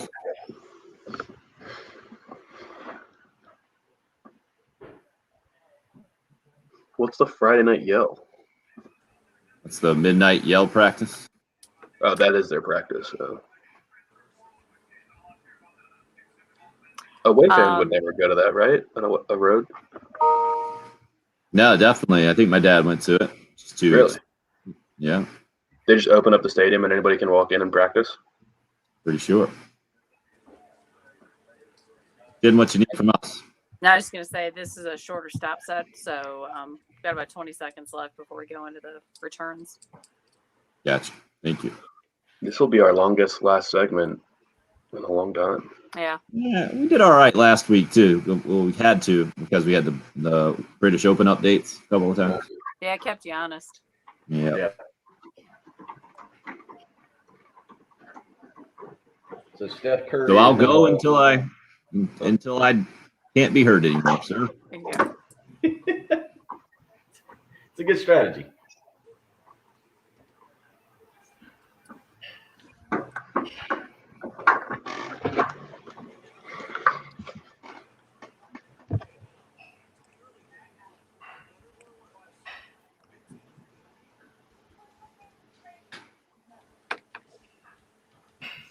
There goes Rip.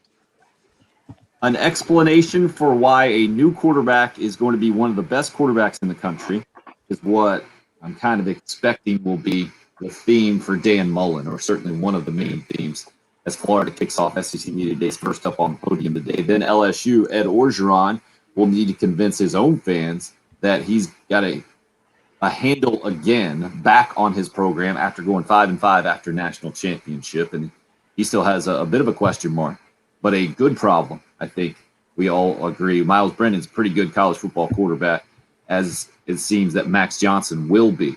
And who are they going to go with there at quarterback moving forward? Can they get back on track? Clearly, LSU Tim thinks they can. This program doesn't have an anti-LSU bias. We have a truth bias.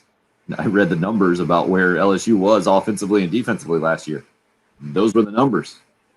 It's not subjective. They just weren't very good running the football or stopping anybody last year. And it was a brutal year, and that's why I think Ed Orgeron goes into this year very much on shaky ground. You lose 5 games at LSU, LSU fans aren't happy, even if you did win the national championship the year before.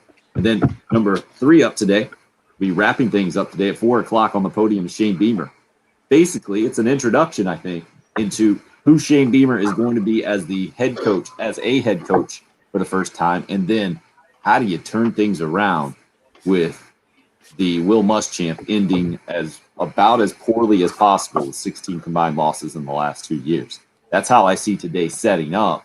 And then you sprinkle in, well, Greg Sankey's going to start things off at 11:30 on the podium.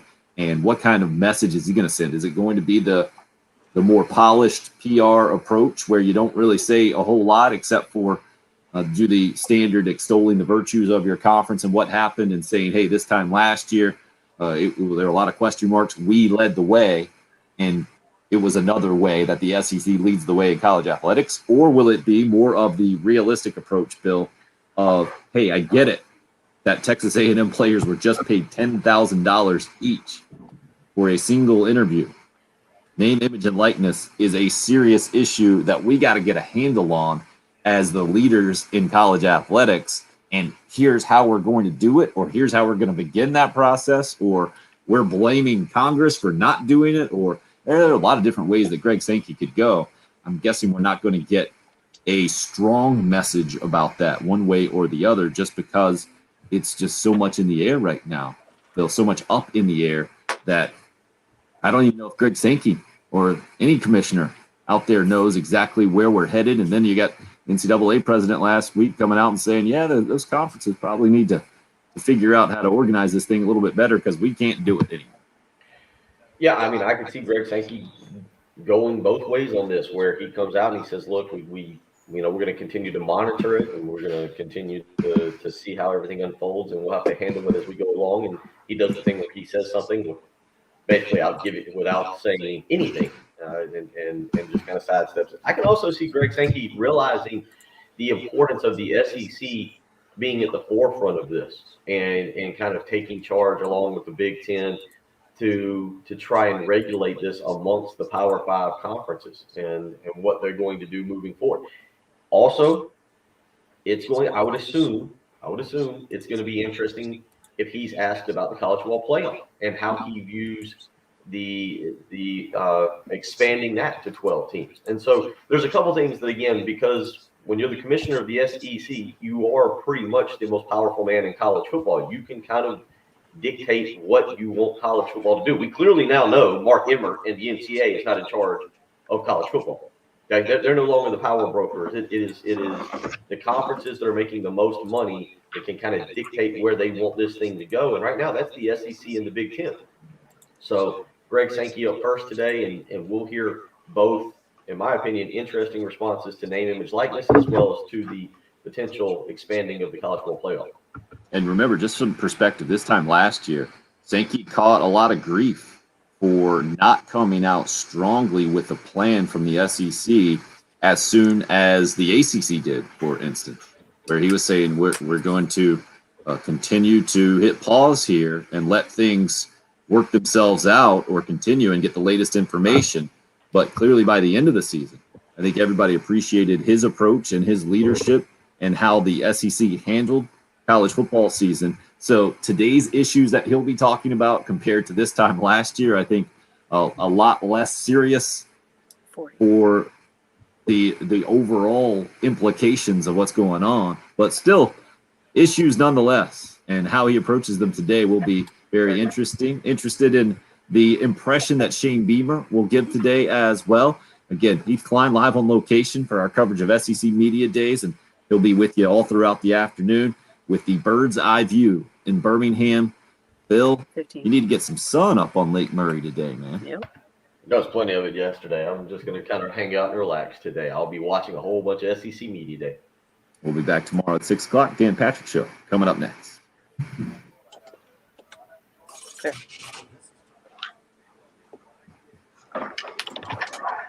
Right.